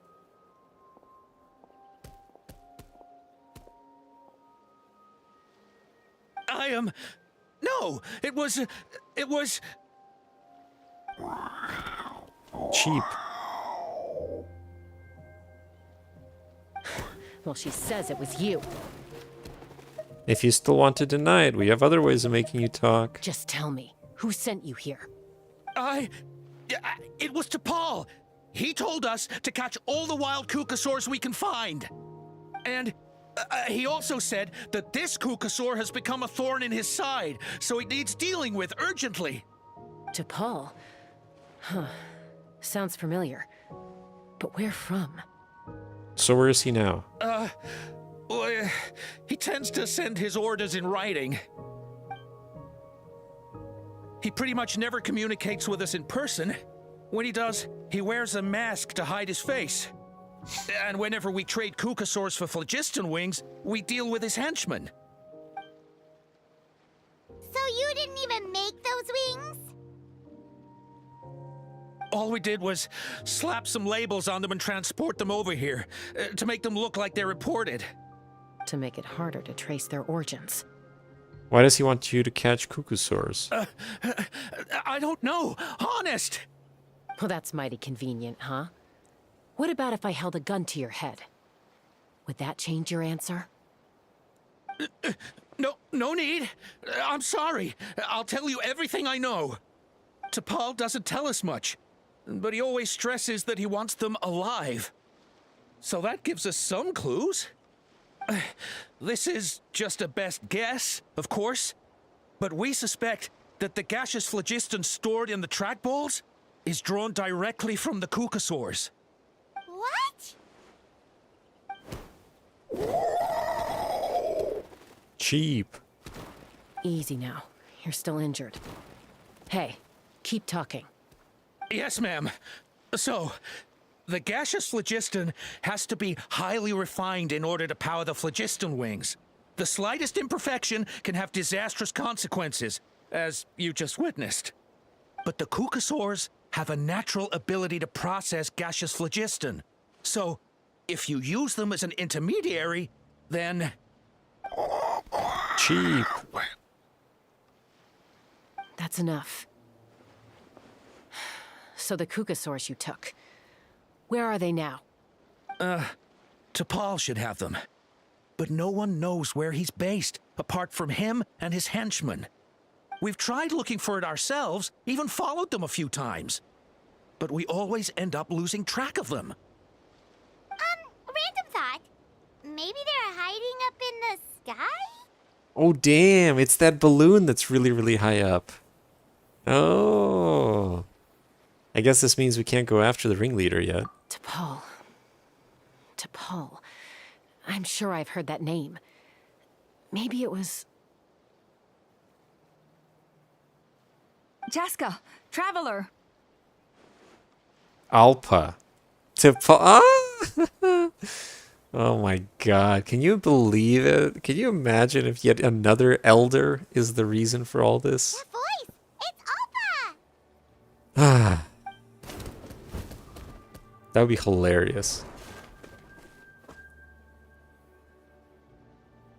Elder Alba? What brings you all the way out here? Well, I was patrolling Apparently nearby Tivat, when I heard yeah. the sound of an explosion. What's going on? Let me fill you in. You explained T'Pol's scheme to Alpa. I don't believe it. Elder Alba, does the name T'Pol ring a bell to you? I feel like I've seen it written down before. Maybe in a list of candidates maybe for it's the not. flying Maybe it's trials? not Alpa. Huh? So he's a member of your tribe then? No. If he was a member of the Flower Feather Clan, I'd definitely know him. Shall we head back to the tribe and do some investigating? I don't know. She looks pretty Now that you suspicious. mention it, I do remember a young man from outside our tribe who came to participate in our flying trials once. You were away on a mission at the time, which is probably why you don't remember him. He was a craftsman from the Children of Echoes, but he'd always dreamed of soaring the skies, so he wanted to join our flying squad. The Children of Echoes? That's rare. But despite his best efforts, He unfortunately failed to pass the trial and gain the Kukusaur's approval. In the end, he went wingless and returned dejected to the Children of Echoes. Wingless, huh? Maybe he invented the phlogiston wings to get revenge on the Kukusaurs. Perhaps.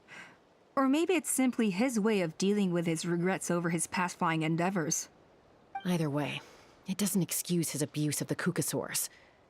I'm gonna take these guys back and expose the truth to the tribe. It's time for this conflict to end. Easy, Chaska. Remember what I said about keeping a low profile?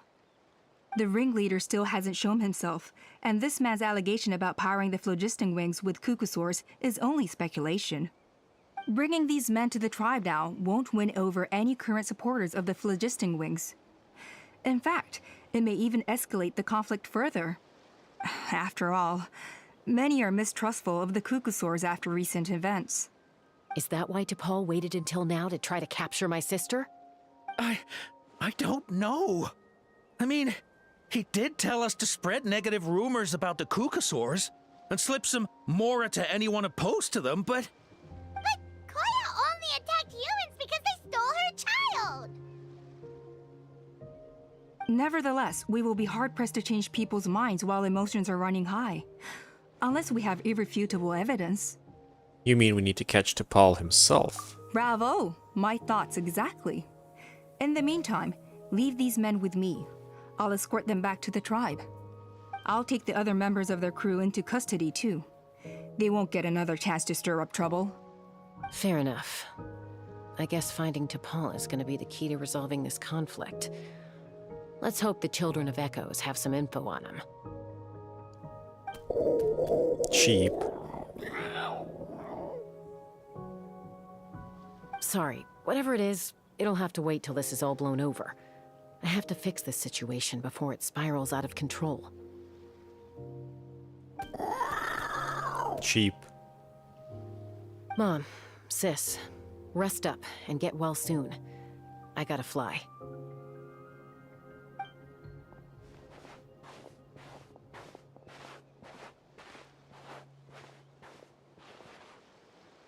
Everyone departs, leaving only Chimpu and Koya.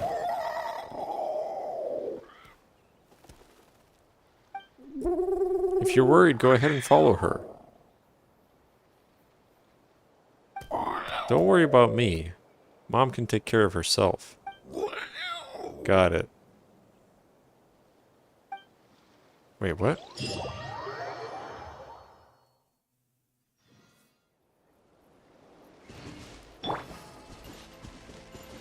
You can see not cry? It's too late now, I guess.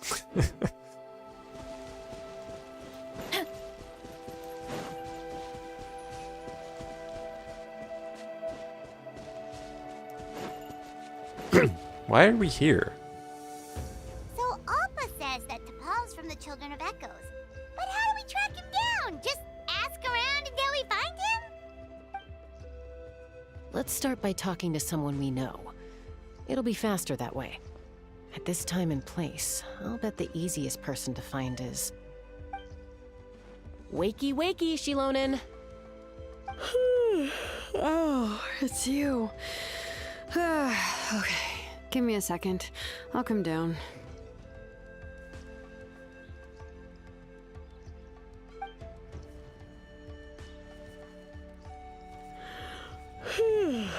Seems like you two both love climbing trees. I climb trees to fly further and see farther.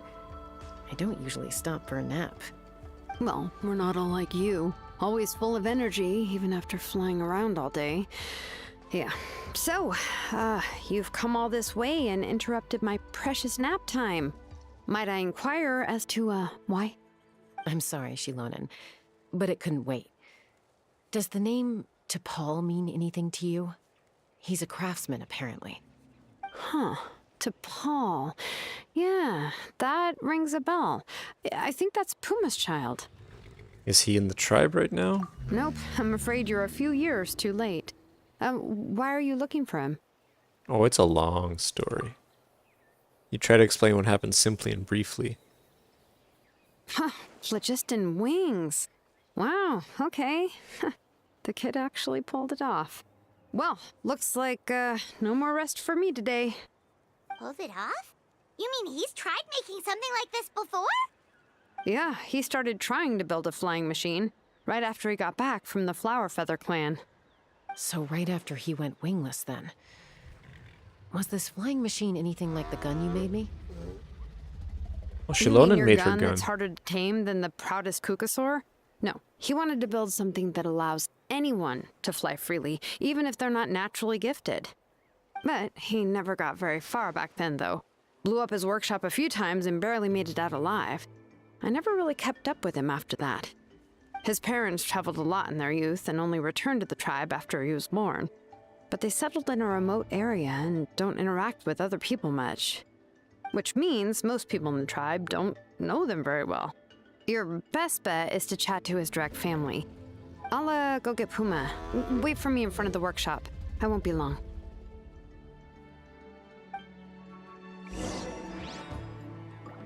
All right.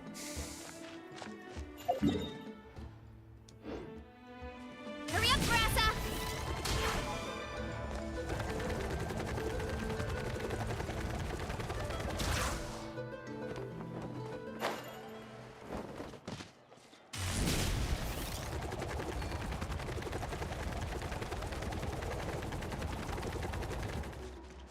Hurry up, Grassa!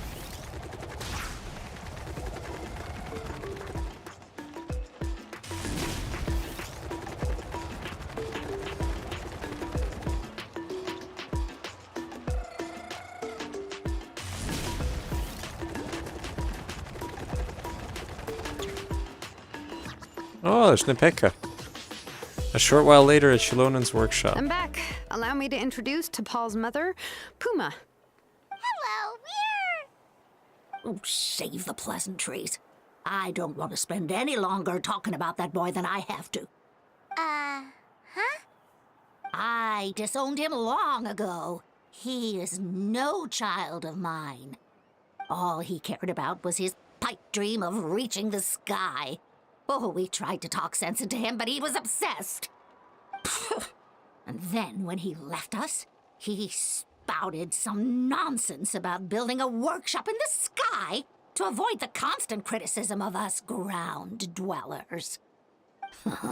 He left his notebook behind. Whatever questions you have, you can look for them in there. I am done talking about him. He's no son of mine. He never called me Mom anyhow.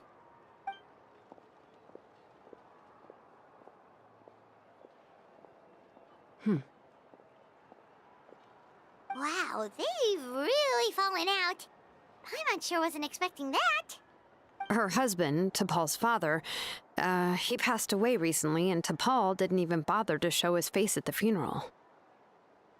If you ask me, that was probably the final straw for Puma.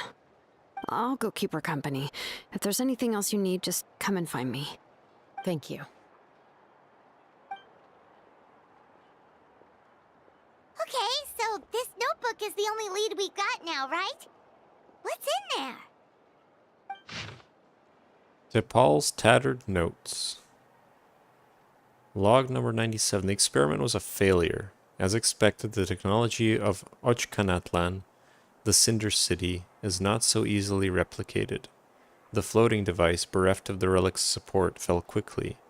Is that a power output issue or a weight issue? It seems that we'll have to rely on components obtained from Cinder City for the time being. Those blasted brutish boors, how dare they question my ideals? It's just a few smashed workshops. If we cannot even take such a minuscule risk, how can we ever surpass our predecessors? Whatever. The relic remains within my possession. As long as I continue my research, I will surely make progress. Even Father and Puma refuse to support me now. Put up to it by those Vulgarians in the tribe, I'm sure. But so what? So what if no one in this world supports me? I have my own ways. It is time to leave this place. My dream is the entire sky itself. Some early designs for the phlogiston wings, and some theorizing about an airborne workshop. Ochkanatlan, the Cinder City. Looks like that's where he got his technological inspiration from. So, was he serious about the workshop in the sky? But that's such a big project for one person. Do we think he actually pulled it off? Actually, look at that balloon sketch. Haven't we seen that somewhere before? Oh, yes. The one from the trial arena that was super high up. That balloon has been there for a while, and everyone's been wondering how it got up there, but what if that's the wrong question? What if it started off even higher up, above the clouds and out of view, and it only descended to its current height due to some kind of malfunction? In other words, it could be... Part of T'Pol's workshop? Seems likely. If T'Pol's base had been hiding above the clouds this whole time, that would definitely explain why Isidore couldn't find it. I totally called it! But how do we get up there? Chaska, can you even fly that high? By myself? Possibly. But with a passenger, no chance. I doubt even phlogiston wings could take you up that high. At least, not without that relic T'Pol mentioned in his notebook. Yeah, and he's probably holding on to it. We'll have to find another way. Can you fly up that high, Paimon? Nope. That's way beyond Paimon's altitude. Also, would you really expect Paimon to go up there and take on T'Pol all by herself? Let's not worry. Just because we can't think of a solution doesn't mean no one else can. I'm not the only flying expert in my tribe, you know. Oh, good point. We should go ask Elder Oppa. And Mutoda. He was quite the flying ace back in the day, too. Let's head back and see what they suggest. They're probably going to use a slingshot approach. That would be fun. How does Paimon's flight work then? How high can she go? I think she's limited in the same way that a hoverboard from Back to the Future is limited. She can probably only fly like, you know, a few meters high, and that's it. What classes do I have today? How have you been lately? I'm having a great time here. There's so much to learn every day and so much to eat. It hurts when sparks from the forge hit my hands, but I'm not scared of pain. Shalonan said that she's already looking into my past. I haven't heard from her yet, but I believe in her. Now I write in my diary every day, recording all the interesting things that I experience. Next time I dream of Nechka, I can tell her about it all. She'll be so happy, I know it. I also want to tell her how I'm doing my best to study, eat, and grow up, and that she doesn't need to worry about me. But I haven't dreamt of her again. Did she really leave? I just wanted to see what Nipeka was up to. And not over water. Yes, that's absolutely true. Because you need power.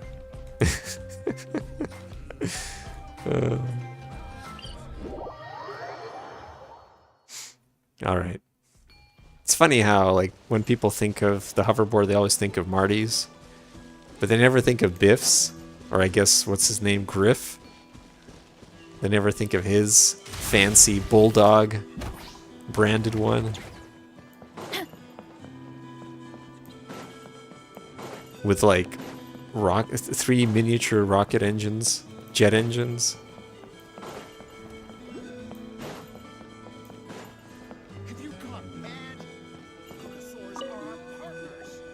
Chaska, you're finally back. Things are getting really tense in the tribe. Have you made any headway with your investigation? Some people even think we arrested the merchants just to support the flying squad and crack down on the phlogiston wings. If things are still escalating, even though we've rounded up the merchants, maybe there are other parties out there fanning the flames too. We found some promising leads, but there's a major obstacle standing between us and the irrefutable evidence we need. Chaska explains what you found out about T'Pol and your theory about the airborne workshop. A relic from the Cinder City? So Khan's still managing to sow discord, even after all these years. An airborne workshop and a hot air balloon above the trial arena. And that's where you're trying to get to now? Any idea how we can get up there? Neither phlogiston wings nor a Kukusaur can take you that high up. Do you really think that's where T'Pol is hiding? Well, something's up there. You know what? There might just be a way. Really? Do you still remember those spouts in the arena? When they were all blocked, the gaseous phlogiston was trapped and unable to flow. But now, it's flowing freely. If we were to block them up again... You mean all of them except the one at the very top of the arena? To build up the pressure there? Precisely. With all the gaseous phlogiston flowing through one spout, it would create a high-pressure wind current. And then we just ride it up into the sky! Yes, it has its risks, but with Chaska's abilities, I think she could manage it. So now I'm wondering, if I were to go back and, like, do that quest where we unblock one and then the next one, then the next one, then the top one. What if I didn't unblock any of them except for the top one? Would I be in the same position? It's an extremely risky approach. But I Probably agree that not. it's feasible. If you want to give it a try, check with Inkanak at the trial grounds. She can explain how to block the spouts. Chaska, if anyone has a hope of seizing this evidence from the high heavens, it is you. We'll do our best to manage the conflict within the tribe while you're gone. Hopefully, it'll buy you some time. Chief, we should put a defense plan in place, just in case.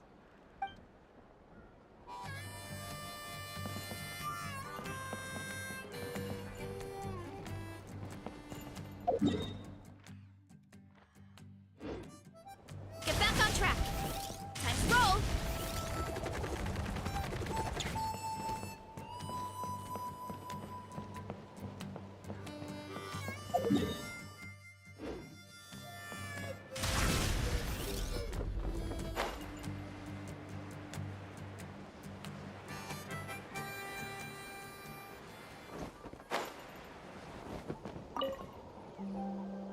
You hurry to the trial arena and explain the situation Goodness to me, Inkanak. That is a very bold idea.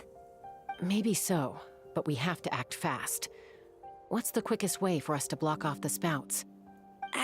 From a technical perspective, I'd have to advise taking some measurements and carefully planning this out first. But I'm guessing that's not what you want to hear. Right. Then we'll have to take the rough and ready approach. See the solid phlogiston over there? Our prior inspections revealed that some kind of stable structure has formed inside, making it highly damage resistant. It's not without its weak points, but unless they're all struck at the same time, the structural integrity won't be threatened. So, what happens if we do strike them all at once? It'll collapse. Okay, I see where you're going with this. Yeah, you got it. As long as you hit all the weak spots at once from the right angle, the solid phlogiston will fall right on top of the spout and block it up. You're right about rough and ready. Sounds like my kind of plan. Alright, let's do it. Wait, how do I use this thing again? I always forget how to use her power. Too bad you can't use it while you're, like, while you're in the air. Take me up.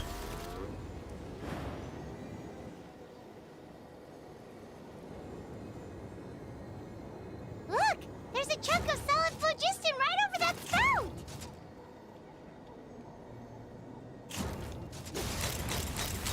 Open fire. Okay.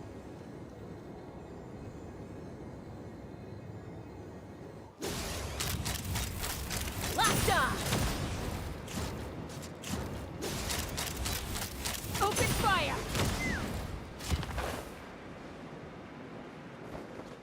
All of the Natlan characters work the same, hold skill to use their mobility. Right. No, but I'm just, I don't know. I guess I'm used to being able to just jump off a cliff and then start flying. So it's a bit jarring when it doesn't work that way.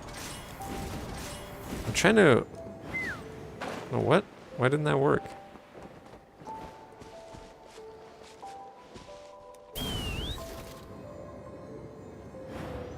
Oh, it's because I ran out of whatever it is.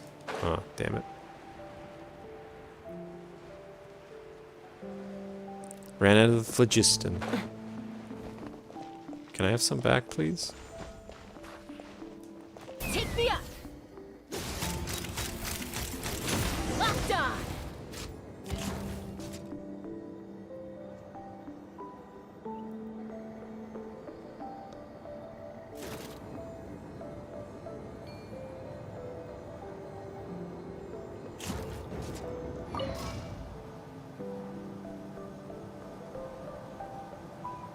Oh, that's right. Yeah, I remember now.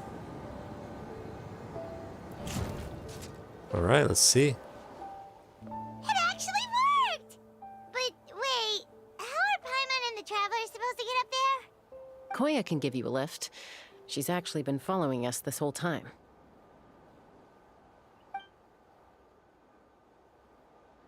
Wow, Paimon didn't notice at all. Why didn't you come and join us? Well, probably because she didn't want to get too close to humans. Or maybe just me. But right now, we need her power. Cheap. Whoa, you didn't even have to summon her. Cheap. Yes, up there. That's probably where Chime is. All right, let's go have a little talk with this T'Pol. Alright, let's do it. It's gonna be good. Oh boy. Is this the highest place? I'm really curious now. Oh, okay. Hopefully we'll have a chance to explore. Haven't ever flown that fast before. She feels so ready to throw up. Maybe the place in Liyue might still be higher up. At least we made it in one piece. Aha. Just as I thought.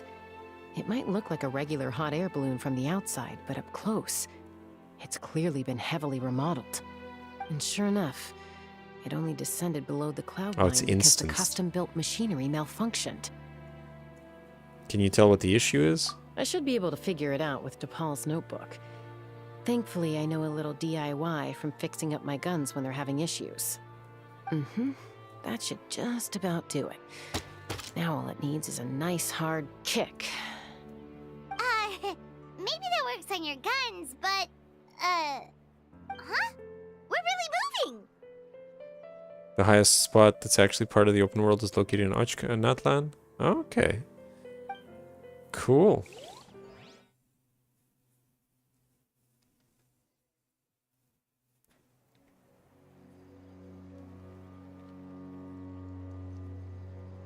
Also, this is just a balloon. Workshop in the sky! I thought the workshop itself was on there. it to Oh my believe it. god! Makes you wonder why T'Pol even bothers with phlogiston wings when he has tech like this. This is just Bioshock Infinite now. Well, according to the notebook, the platform beneath us runs on components from the Cinder City. Those can't be mass-produced. Also, I have some doubts about its mobility after seeing how it moved just now. For someone like T'Pol who dreams of flying freely, this definitely doesn't cut it. But if he's got that relic, he should be able to make a set of prototype wings for himself, right? Why bother making a whole flying workshop so he can mass-produce them? If he can come and go freely from this workshop, he's probably already built those prototype wings for himself. But this doesn't add up. If he's already achieved the power of flight, then he must have bigger dreams we don't know about. But what? With any luck, we'll find the answers in his workshop. Look at this. It literally is Columbia from Bioshock Infinite. Except, I guess, like, Native American stylized.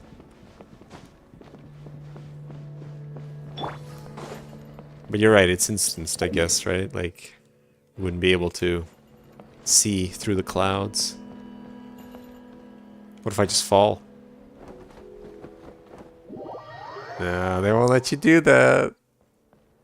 They won't let you do that.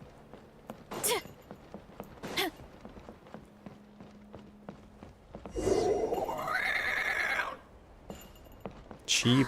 Kukusor!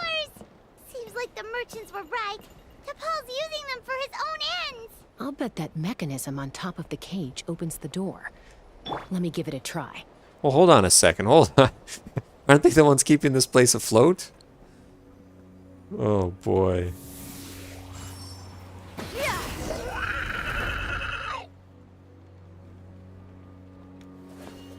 Maybe not. It's weird to just keep one trapped right here. I know, let's hope not. Let's fly.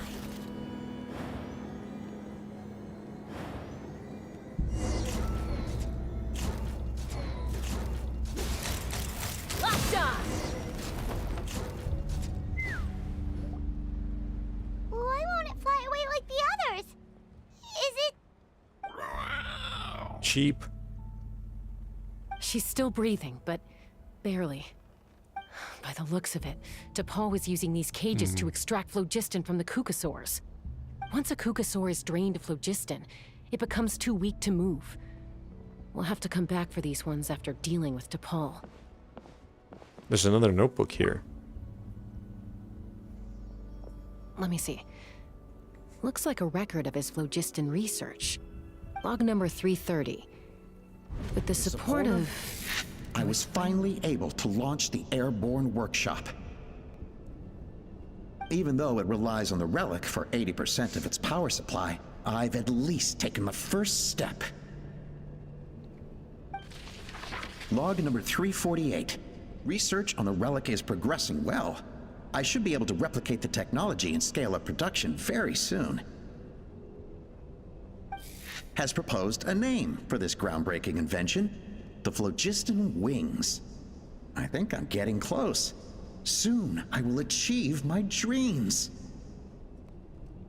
Log number 377. Encountered some issues with the new smaller model phlogiston wings. The gaseous phlogiston showed some volatility during the refinement process. Thinks we should proceed at a more cautious pace with the refinement experiments. But after so many past failures, I have to prove that I will succeed this time. Log number 114. Ran an experiment using Kukasaurs to refine gaseous phlogiston. It was a success. Log number 117. I've started recruiting merchants and hunters to capture wild Kukasaurs. Log number 121. Major breakthrough in the efficiency of phlogiston yield. Huh?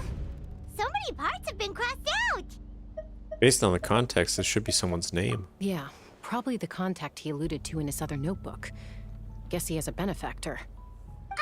Did anyone else notice how the numbering system in this notebook suddenly changed halfway through? Yeah, and the tone seemed to change a lot too. We haven't got time for textual analysis, I'm afraid. Grab the notebook and let's press on.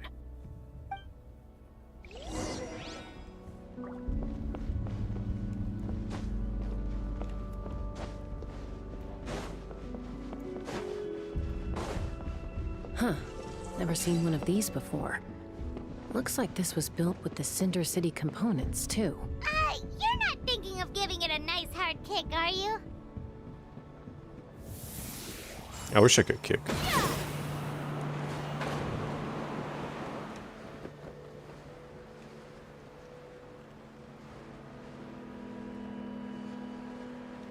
See, like, is there a chest all the way there in the distance? Probably not, but...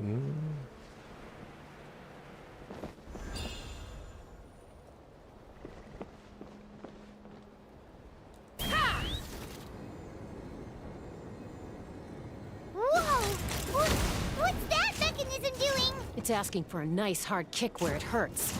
Aim for the weak spot. Why is this not doing anything? I thought it would. Open fire!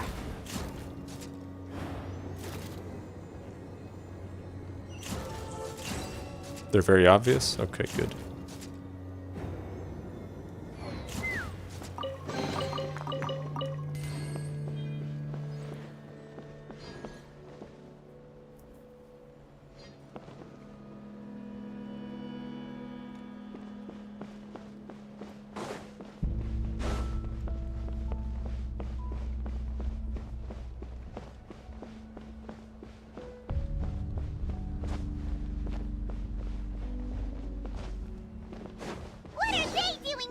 It's T'Pol's henchmen. He must have brought them here using the relic in his prototype wings. Watch out! Hold on, I want to see if they can be knocked off the ledge. Hold on. Installation chamber. Oh, they die too easily. Damn.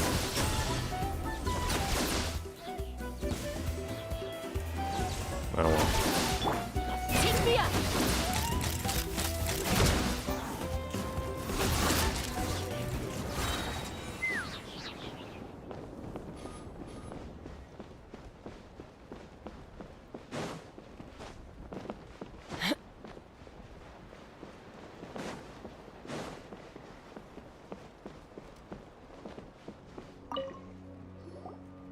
Hey, look here! More of T'Pol's notes! Let's hope there's some useful information inside. You scour T'Pol's notes for info. Log number 403. Introduce me to some new comrades who fully support my ideas. I told them that some Saurians are blessed with wings, and some people with natural gifts, while the less fortunate among us can only look on longingly as they seize the skies. But I also told them that progress can erase individual differences. Think of the tools humanity has made to fight back against wild beasts. The law we have put in place to even the playing field between the strong and the weak. I promised them that our research will be the new frontier of human progress. With our phlogiston wings, the power of flight will no longer be for a select few to enjoy. Imagine a world where the skies are for all to share. I only hope that when we finally achieve this goal, we'll be proud of me. Imagine a world where the skies are for all to share. Yes, what a wonderful world that would be. If only it were possible. We could respond faster, and so many tragedies could be prevented. But T'Pol, what about the Saurians you're draining dry of phlogiston?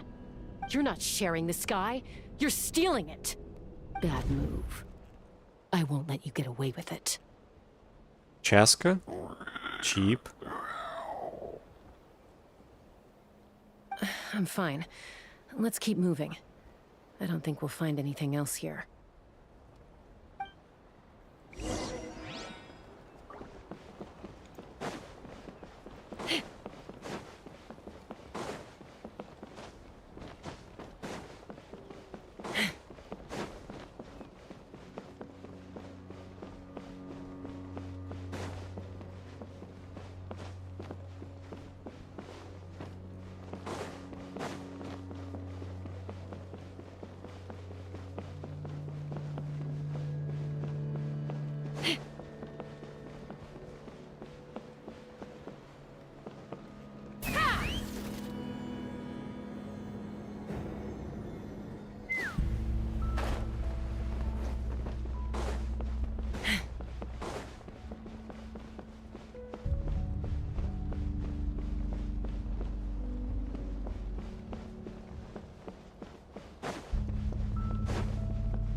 What if I don't do this? Now I'm worried I missed some.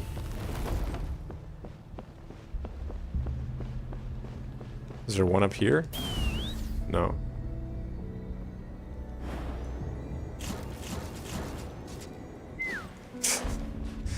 It's really sad that she can't fly vertically so easily.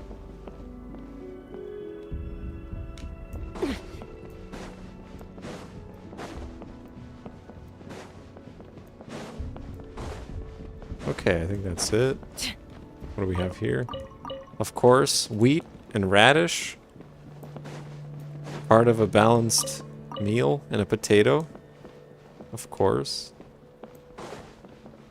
My favorite is what I found today when I was doing the dailies.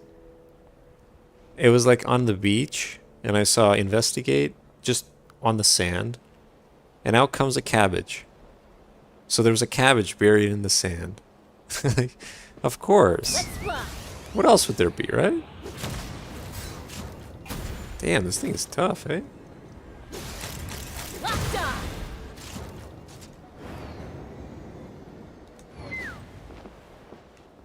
Hmm.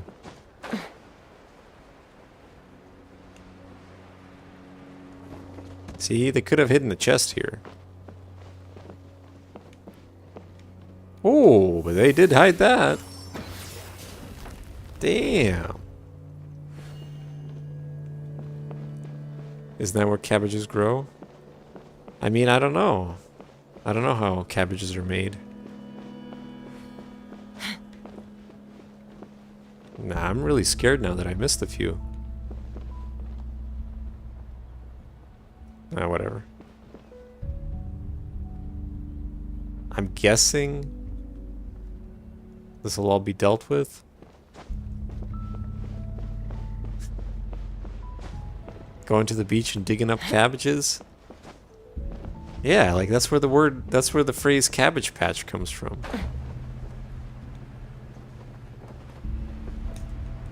See, I wish you could use it in midair, otherwise it's like, doesn't really work.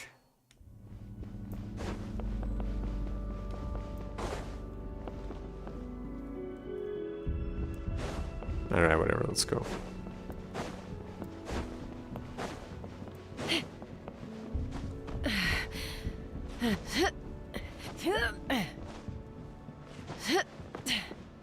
Take me up.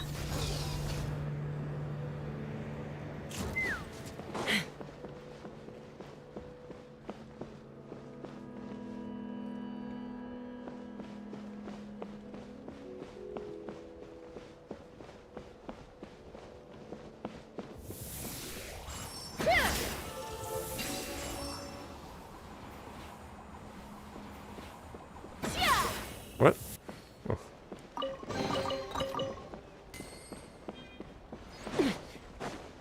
What is this? Oh. Hold on. Now I have to check. It's probably okay.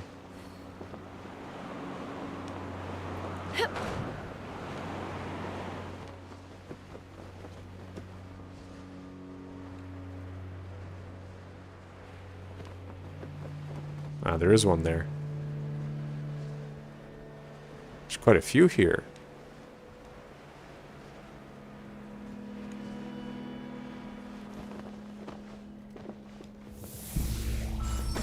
We freed all the Kukasaurs we could, right? Oh, that's a huge win already! Go us! Oh, this one's just empty, eh? Well, too bad. Oops. Can't climb up that. Oh, god damn it. Let's fly.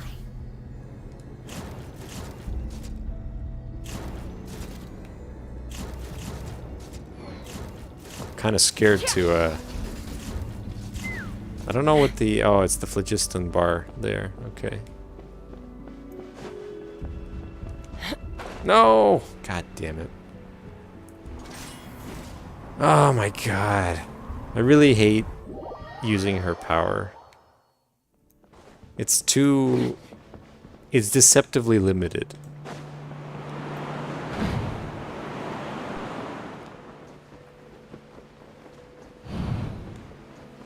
Can I climb this? No? Alright. Whatever, I'll trust Paimon that we freed everybody.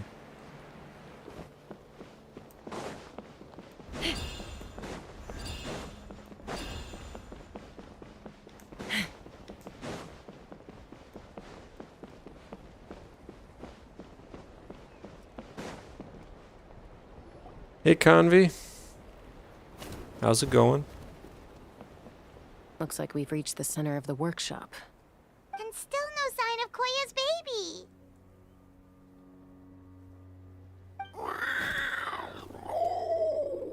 Cheap.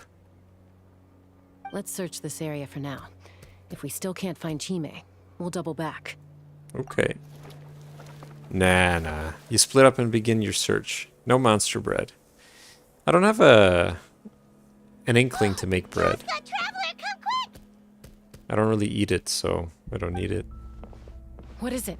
Did you I don't find need Chile? it. Get it? Not yet, but look! It's another one of T'Pol's notebooks! Let's give it a read, just in case it gives us any clues on Chime's whereabouts. Alright. Did you make it? Or do you ever make bread? Log number 428. We decided to restart the experiments on phlogiston refinement, but without telling. To add to the, because remember I have a dream to change this stream into a cooking/baking stream. We could add bread to that list. Why not, right? We can make cookies, we can make bread, all the carbohydrates you can think of. This is the final obstacle to the success of the Phlogiston Wings project. We cannot fall at the last hurdle. Log number 436. Earlier today, suggested using cucosaurs as an intermediary to extract refined phlogiston. It's certainly feasible, but... Some of the stuff she makes looks really good. Some of it I would try, but I probably wouldn't like it. I just remember one time she had this just lime green turkey. And it was marinated with Monster. But the fact that she puts food coloring to make it lime green takes me out of it a little bit. It should really just be the plain colored Monster. So just icky looking. Anyway, as long as our secret experiment succeeds, I'm sure won't bring it up again. Log number 443. We will conduct the experiment tomorrow. Birthday is coming up, so hopefully we'll have a birthday surprise for her. Log number 444.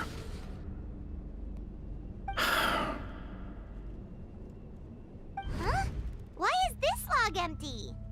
I guess whoever wrote down the log number was prevented from recording the results. There's more. Keep reading.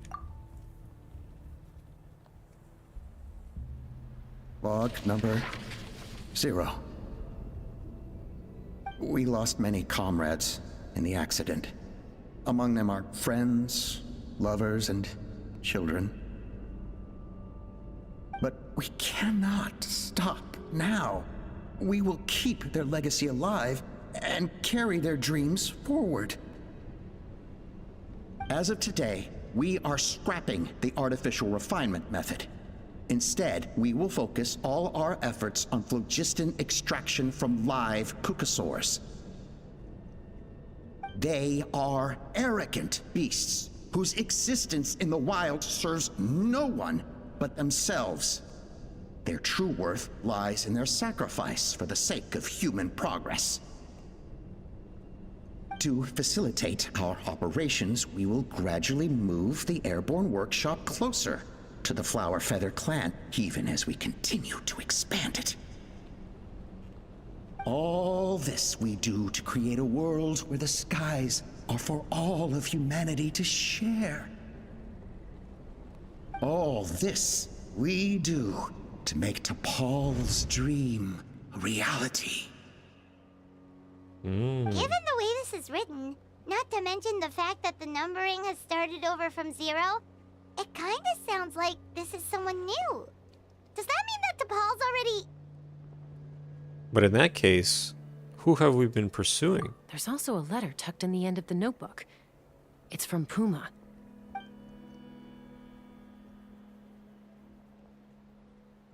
T'Pol, I don't know where you are right now, so I don't know how to reach you.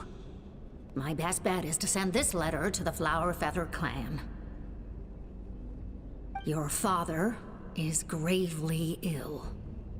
Oh, I know we've had our differences in the past, but he is still your father. Won't you come and visit him? Please.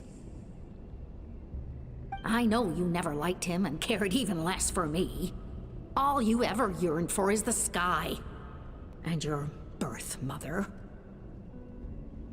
But we'll still be waiting here for you if you do come back. This may be the last chance you'll get to see your father. So Puma's not T'Pol's real mom? Huh. Well, she did say he never called her mom, but Paimon assumed she was just venting. We know that T'Pol's father passed away quite recently, and this letter looks recent. By contrast, the writing in this notebook is old and faded. It looks like the real reason T'Pol didn't attend his father's funeral is because he'd long since passed away himself. Then T'Pol's birth mother. Then the benefactor who funded this workshop. Then the real ringleader behind all this. If we ask ourselves why this letter was sent to the Flower Feather clan, why T'Pol always yearned for the sky, and how he got his hands on a relic from the Cinder City, it all points to one answer. That's right. T'Pol was my child. He was born during my days as a wingless wanderer. His birth gave me new hope. I wanted to become the kind of mother who spent her days as a valiant rider, soaring the skies. God damn it, Not man. an aimless, wingless nobody. But his father wanted to settle down, to give his child a safe, sheltered life in his tribe. We fought about it constantly, until the love we once had for each other was gone. If this was on its own, like if I wasn't just finished with the other quest this evening, and I was playing this on its own, I would be okay with it. But the fact that this is now just consecutive quests where the Elder is the villain, it just... Oh, god damn it. He started a new family, with another traveler who was also looking to return home. And I went back to the Flower Feather clan. Alone. Alba? I had no idea that despite being raised among the children of echoes, my child still harbored dreams of the skies. Can you imagine, Chaska? The joy and surprise I felt when he showed up at my door, asking to join the flying trials. Or how proud I was when he said he wanted to prove his own worth, rather than relying on my position as elder. And then the anguish that overcame me when he was rejected by the Kukusaurs and became wingless, just as I had after my injury. You've got a lot of nerve showing your face here. Don't take this the wrong way, Chaska. I'm not here for a fight. I just want to talk. Isn't that your preferred way to resolve things? I trust you've learned of T'Pol's wish on your way here. A world where the skies are for all of humanity to share. If only his dream can be realized, no one will ever have to lose their wings again. Our aerial prowess will be greater than ever before. War will never again come at such a great cost. The loss of Koichi is a tragedy that need never be repeated. So tell me, Chaska, do you really wish to see the phlogiston wings forever grounded and gathering dust? Nothing you've said excuses all the conflict you've caused. You mean the argument back at the tribe? It was a necessary measure. Sometimes this is the only way to accelerate the pace of progress. Cheap. Is a mother harming her children when she coaxes them into swallowing a bitter pill? Of course not. It is a brief moment of suffering for the greater good, and the child would come to understand this in due course. The phlogiston wings are that bitter pill. We will never progress as a tribe if we cling to the scraps the Kukusaurs offer us. Once the people have embraced the phlogiston wings, they will never look back. Even if they learn how the refined phlogiston is sourced. They will convince themselves that the sacrifice of a few Kukusaurs is a small price to pay for our dominion over the skies. But this I had not anticipated. I barely had the chance to introduce the phlogiston wings to the tribe before you found this place. Your plan was hardly foolproof. Yet, it can still be salvaged. Chaska, traveler, you are the hope of humanity. I'm sure you have your doubts about my methods, but know that my love for humanity and for Natlan is genuine. You know me, Chaska. And you know that I've always treated everyone in the Flower Feather clan as my own children, as fellow humans. Surely you can understand my perspective. You wish. Alpa, Natlan doesn't belong to humans alone. And truthfully, neither do I. Cheap. How many times has the Abyss invaded Natlan now? And yet despite how much stronger it is than us, Natlan still stands as a nation of humans and Saurians. Peace imposed by force will crumble in a matter of days, because social bonds are what hold a civilization together. Weren't you the one that taught me that? And yet you would break the bond we share with our Saurian companions to take more power for ourselves?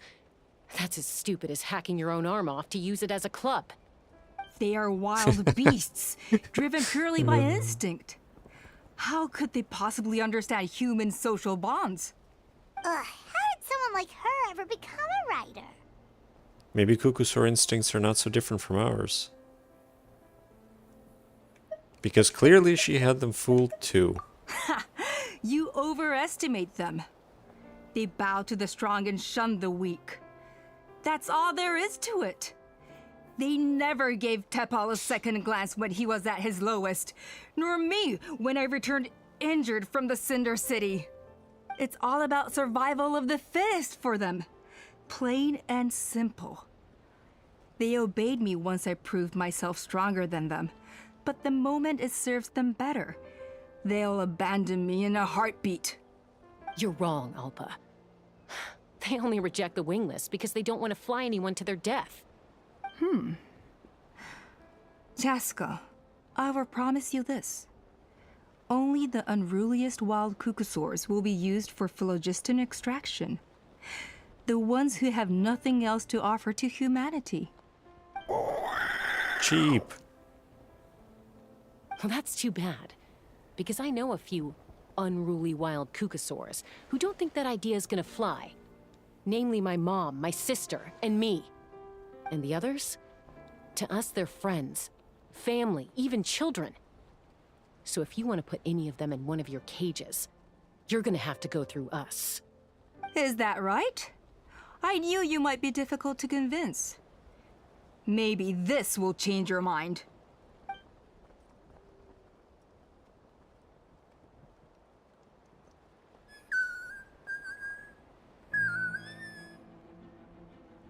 You know, she can get out of there. Like, the bars are not that small. They're not that, there's plenty of space. Look at it! It's like a child being put in a prison cell. Careful. Don't make any rash decisions. Unless you want to see her suffer. Oh no, that's one of the extraction cages! I told my subordinates to take control of the tribe while I was away. Luckily for them, our strongest warrior and our most powerful ally aren't there to stop it. Take control? What are you planning to do with Mutota and its supporters? Merely accelerate their inevitable downfall. They cannot stand in the way of progress forever. It is not the move I wish to make, but I'm afraid you and your friends force my hand. And since you insist on imposing me too, I have no choice but to keep you here until the dust has settled. So that's what you meant by I just want to talk. You never intended to negotiate. You just wanted to stall us. No, Chaska. I genuinely hoped I could win you over. You are the strongest warriors we have. Put down your weapons, and I promise you that no harm will come to this young Saurian. I just need you to stay here for the next couple of weeks or so, while my people consolidate their power. Then, I will give her back to you, and you'll be free to leave. You really think the Pyro Archon is going to let you get away with a coup?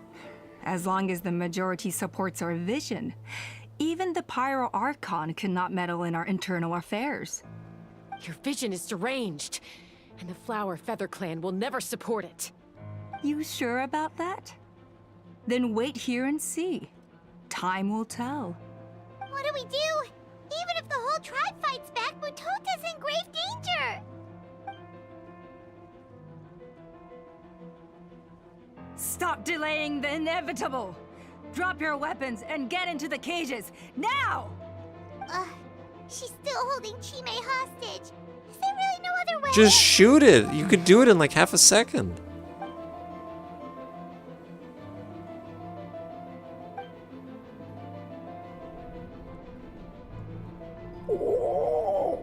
I'm sorry, Chime. I might have to do something unmotherly. Do it, Mom. Kill that bitch. I don't want to be a burden. What kind of warrior would that make me? Koya? Huh?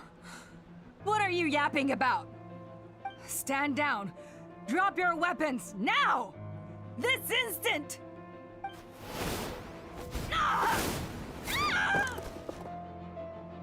No! The relic! Now!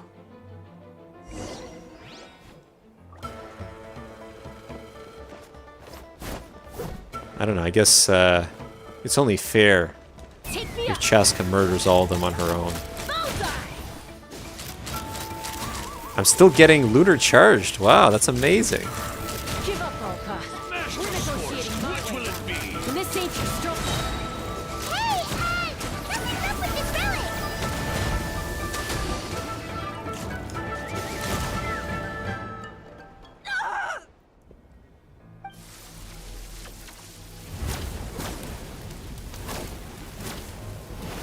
I guess there was a hydro in there somewhere. No! What did she do? A hydro bullet. She'll bring us all down with her! But why? We stabilized the relic! Maybe it got damaged in the fight. If we don't think of something fast, this whole workshop is gonna fall apart. No. They're directly beneath us. My beloved tribe! Leave the workshop to me. You deal with the relic.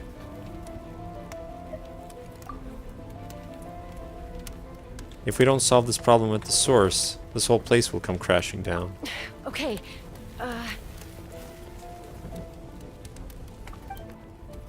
What are we doing? Oh. The cutscene will save us. powerful. This ain't a toy like last time. I don't think I can just throw it aside. Cheap.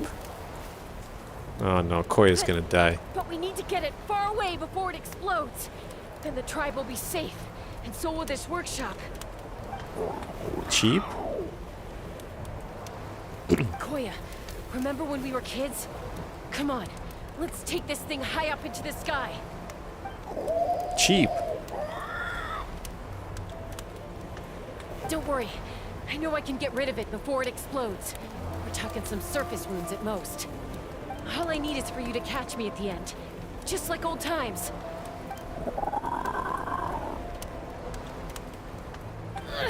I can't hold it back anymore. We have to go.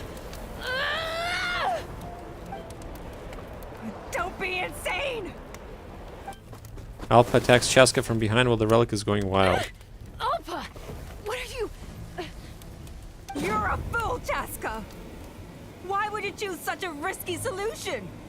We cannot entrust the safety of our tribe to this wild Saurian! I'm the fool. You really think you can stand a better chance than me? Sure, it may be asking too much for an ex-wingless to escape the blast radius in time. But I can fly it a safe distance away, even if it's the last thing I do.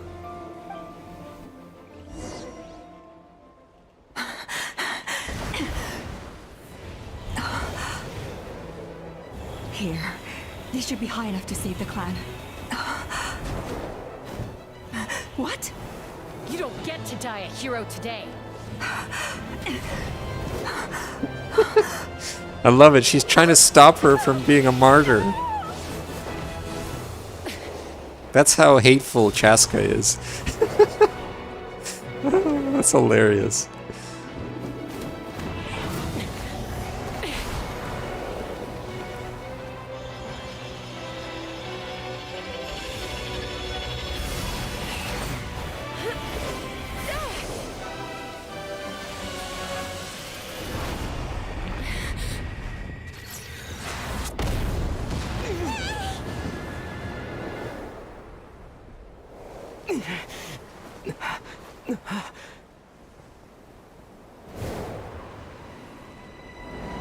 Ooh.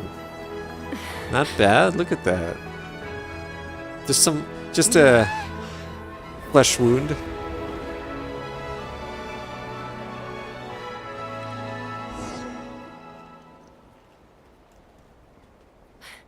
Koya, are you hurt? How can you tell? She's red. You can't tell if she's bleeding. I ain't saying nothing. What do you mean, I'm fine? Didn't I tell you to catch me on your back? Why did you try to shield me from the blast? Cheap. Accident? Yeah, right. Seriously, you're as stubborn as ever. Chaska, Koya! How are things looking here? I don't even know what we did. Wasn't the whole problem the fact that the relic was going to explode? Everything else was fine? All taken care of. Oh, we had to use Geo to fix... You see, the Traveler can apparently just use Geo. I owe you one. He can just use Geo whenever he wants, even though he's Hydro right now. Cheap. She could have let her out from the very beginning. Cheap? Oh, but be honest. Do you still think Kukasaurs can't form bonds? Mom, I'll figure out the refinement problem. I'll find a way. You don't need to worry about it. I just need some more time. That's all I ask. Please just trust me. Just this once.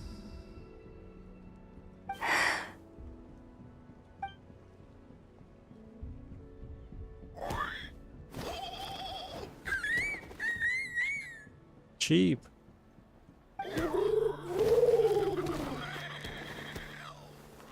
The Flower Feather Clan yield to the strong. And it's up to the winners to define what strength means. So it looks like it's my turn to yield.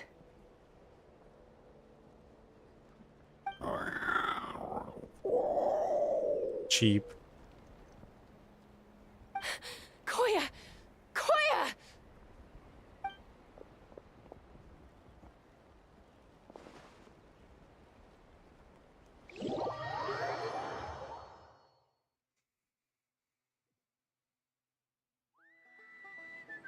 So, you're absolutely sure it's not because of the explosion?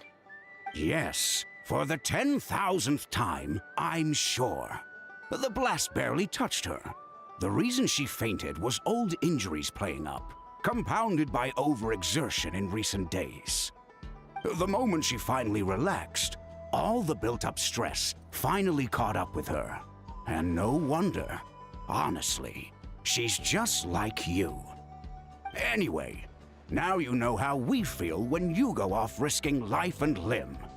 Your mother and I would both appreciate it if you lived less dangerously. You know she wrote to me from the Masters of the Night Wind, just to scold me for not doing enough to keep an eye on you. If she wasn't so busy with work, you can bet she'd come back here and chew us both out in person. I'll find an opportunity to apologize to her. I promise. You'd better. No more avoiding us, okay? And don't get me started on all the checkups you've missed. Got it. Got it. Huh? Koya? You're awake. I'll go let everyone know. Hey, but we're not done talking. Ah, what are we gonna do with her, Even after everything that's happened, she still hasn't figured out how to start the conversation with you. She keeps saying, I don't think Koya has forgiven me yet. But if you ask me, she's the one who's scared to open up and have an honest conversation. For all her confidence, she's a very sensitive soul underneath. You'd think as a peacemaker, she of all people would know how to reconcile with her family after a falling out. She must have been a handful growing up. Thank you for being there for her. And of course, thank you for keeping her safe when you were up there in the sky. Koya, Uncle Cusco, we're here! What were you talking about just now? Ha! I was just telling her that she's not to go chasing danger with Chaska ever again. Cusco, I understand how you must feel. But it's all thanks to Koya and Chaska's efforts that the airborne workshop didn't come crashing down on our heads. Oh, Paimon almost forgot to ask. They didn't hurt you while we were gone, did they? Thankfully, when her co-conspirators tried to arrest me, I was out coaching Koya and Junan. The two of them were a huge help. They took care of things while I went around rallying the resistance. So, in the end, Alpa's would-be revolt didn't really get off the ground. Well, that's and good. As it turns out, not all of the wingless want to see our dear Saurian friends replaced with phlogiston-powered gizmos. I'm so sorry you got mixed up in this, by the way. We should have caught on to Alpa's scheme sooner. We could have saved so many Kukasaurs from getting hurt. Most of the airborne workshop has now been dismantled. We've just left one small, harmless part intact, and repurposed it as a jail for Alpa and her cronies. Let's see how they like being locked up in a sky prison! How the tables have turned. Time they got a taste of their own medicine. So, it looks like there's just one last conflict left to resolve. Peacemaker, you're up. I said I had to wait until things had blown over, didn't I? And now they have. But I still have no idea what to say. Koya, I just want to say, I'm sorry for how things went down back then.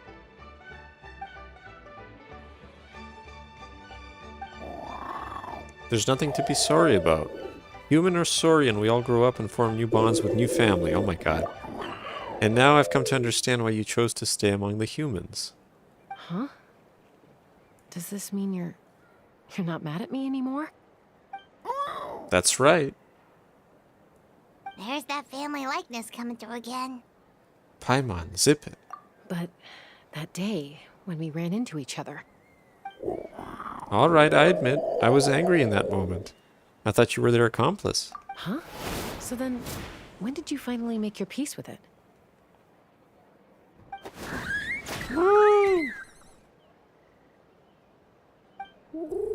Hey, slow down. Oh, it's Chime and Chimpu. They're here too. Mom, are you okay? Mom's fine, love. We're all doing well.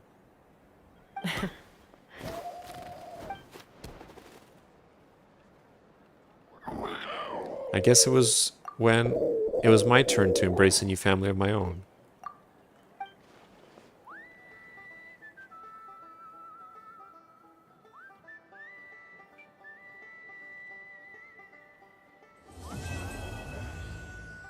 Nice, look at that. Didn't expect to finish this tonight.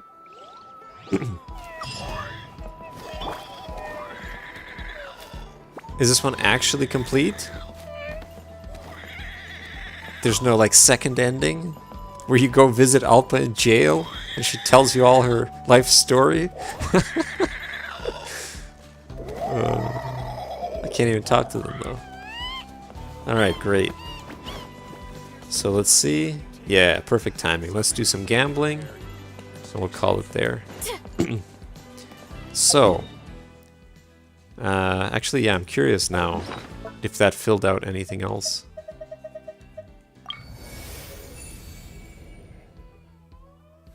Damn, look at that. So where do I get the rest? Is it... So two of these are for... Or no, one of these are from the orchard, right? Oh yeah, you're right. Oh, I forgot about the world quests. We're gonna have to do the world quests, but not tonight. We'll have to do them on Monday, I guess. Next Monday.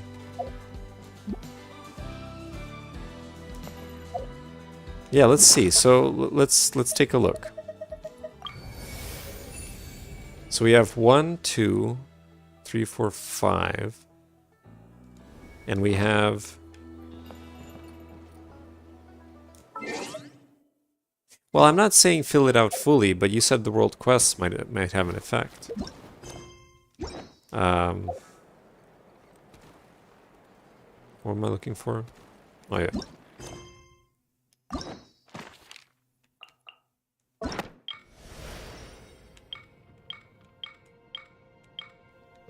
It's funny because the world quests won't even be listed here, right? But yeah, so the orchard is 1, so that leaves 4. That's 4 though.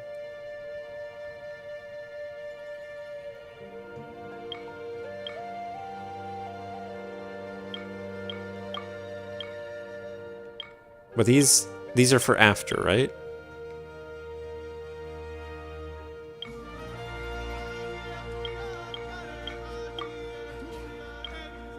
So I'm assuming that... So hold on a second. This is the final quest.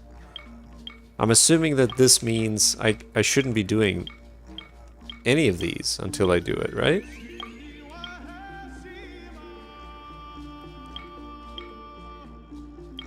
Oh, this might be it then, right? These 2 plus the... Yeah, so it'll be 1. That's 4 left. These 2. That's 2 left. 2 more world quests. Yeah. But even this one, right? Because we did this one. What's the prerequisite? Chapter 5, Act 5. Oh, maybe that's... No, this is it. This is the final quest. So even the Masters of the Night Wind is locked, right?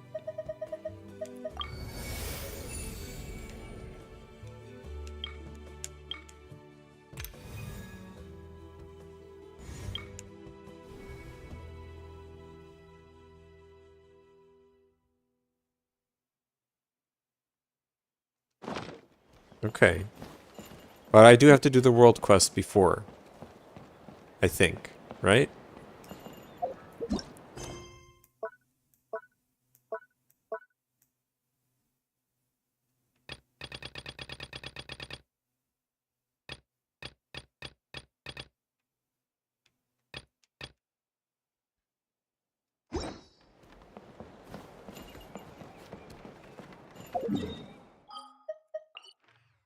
I mean, we're not doing it tonight. I'm just wondering.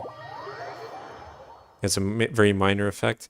No, but see, I want to make sure that I fill out the... Can I do the world quest after and still get the chronicle? The things to fill up in the chronicle?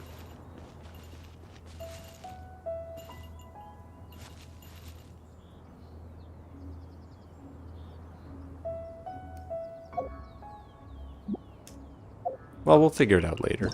Maybe I'll look it up. I'll look up what the world quests are as well. Oh, by the way, congrats, Joel. Look at you with your 306 seconds on the highest reasonable difficulty. But yeah, it's fine. We got the quest done that we wanted to do. Time to gamble. So we're still pulling for Varka. They scale the HP with more players? Nah. I tried doing the difficulty after hard. I couldn't do it. Not at all. Even the easy one where you use Skirk, couldn't do it. Didn't do enough damage. Couldn't kill it quickly enough. Let's do it. Varka, here we come. Oh wait, before I forget. Every time. Let's do the standard first. Nothing. It's alright, it's alright. No big deal. You know, I was looking at this today. I was like, man, this used to be Venti's it weapon, right? And I'm like, I'm tempted. But it's okay. Let's go for Varka.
Man, we're getting nothing.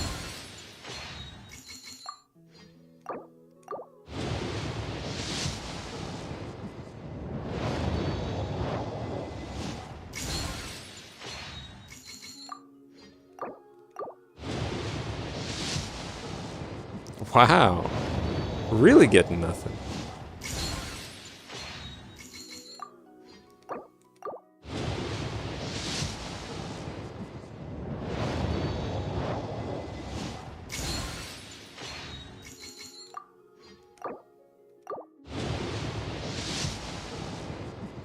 Alright, let's see. Okay. Another sucrose. To add to my level 20 sucrose. Alright, last one. Oh no, we can have two more.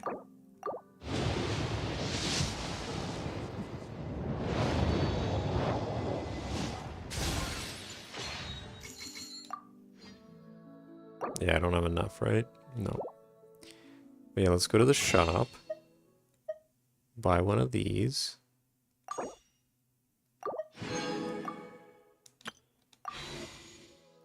That's it, last one. Nothing. Alright.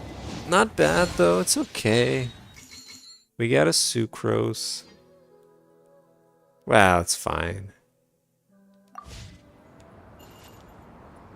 It's all good. See, part of me is still like, you know, I'd be happy to get Varka, but at the same time, like, well, but then it's gonna be so much harder to get Escoffier and Skirk. So I'm not committed. I'm not like right into it like I usually would be. And then again, like I looked at the bow and I'm like, oh man, it's a good bow. It's not gonna come up for quite a long time probably, if ever. But whatever, it's fine. Alchemania. That's hilarious.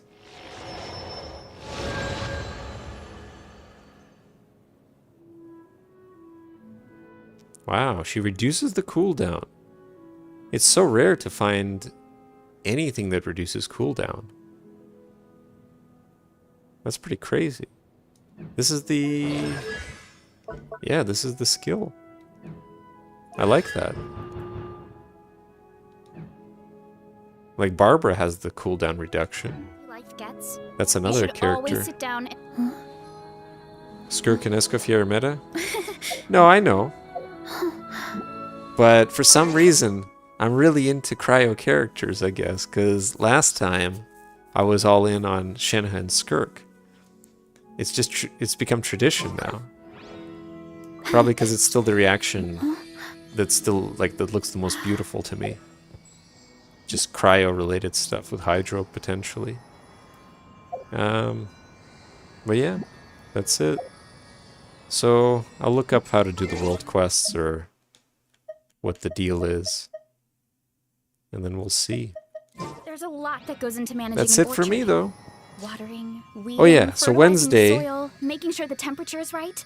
All right, Varessa, come on now. Wednesday we'll stream Genshin. No special name for that, unfortunately, but that's when we'll do the.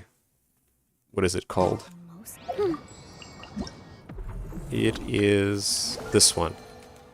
Homeward, He Who Caught the Wind. Because you get some rewards. I don't know what the hell this is, but you get something. And you get to talk to Venti. And I have to cover my ears when I do that, because apparently it spoils a lot of stuff. But Joel will be there to tell me when I have to cover my ears. And then tomorrow, I don't know. I don't know what I'm doing tomorrow. So yeah, thanks for tuning in, everybody. Maybe I'll see you on Wednesday. Or tomorrow. I don't know. Bye-bye.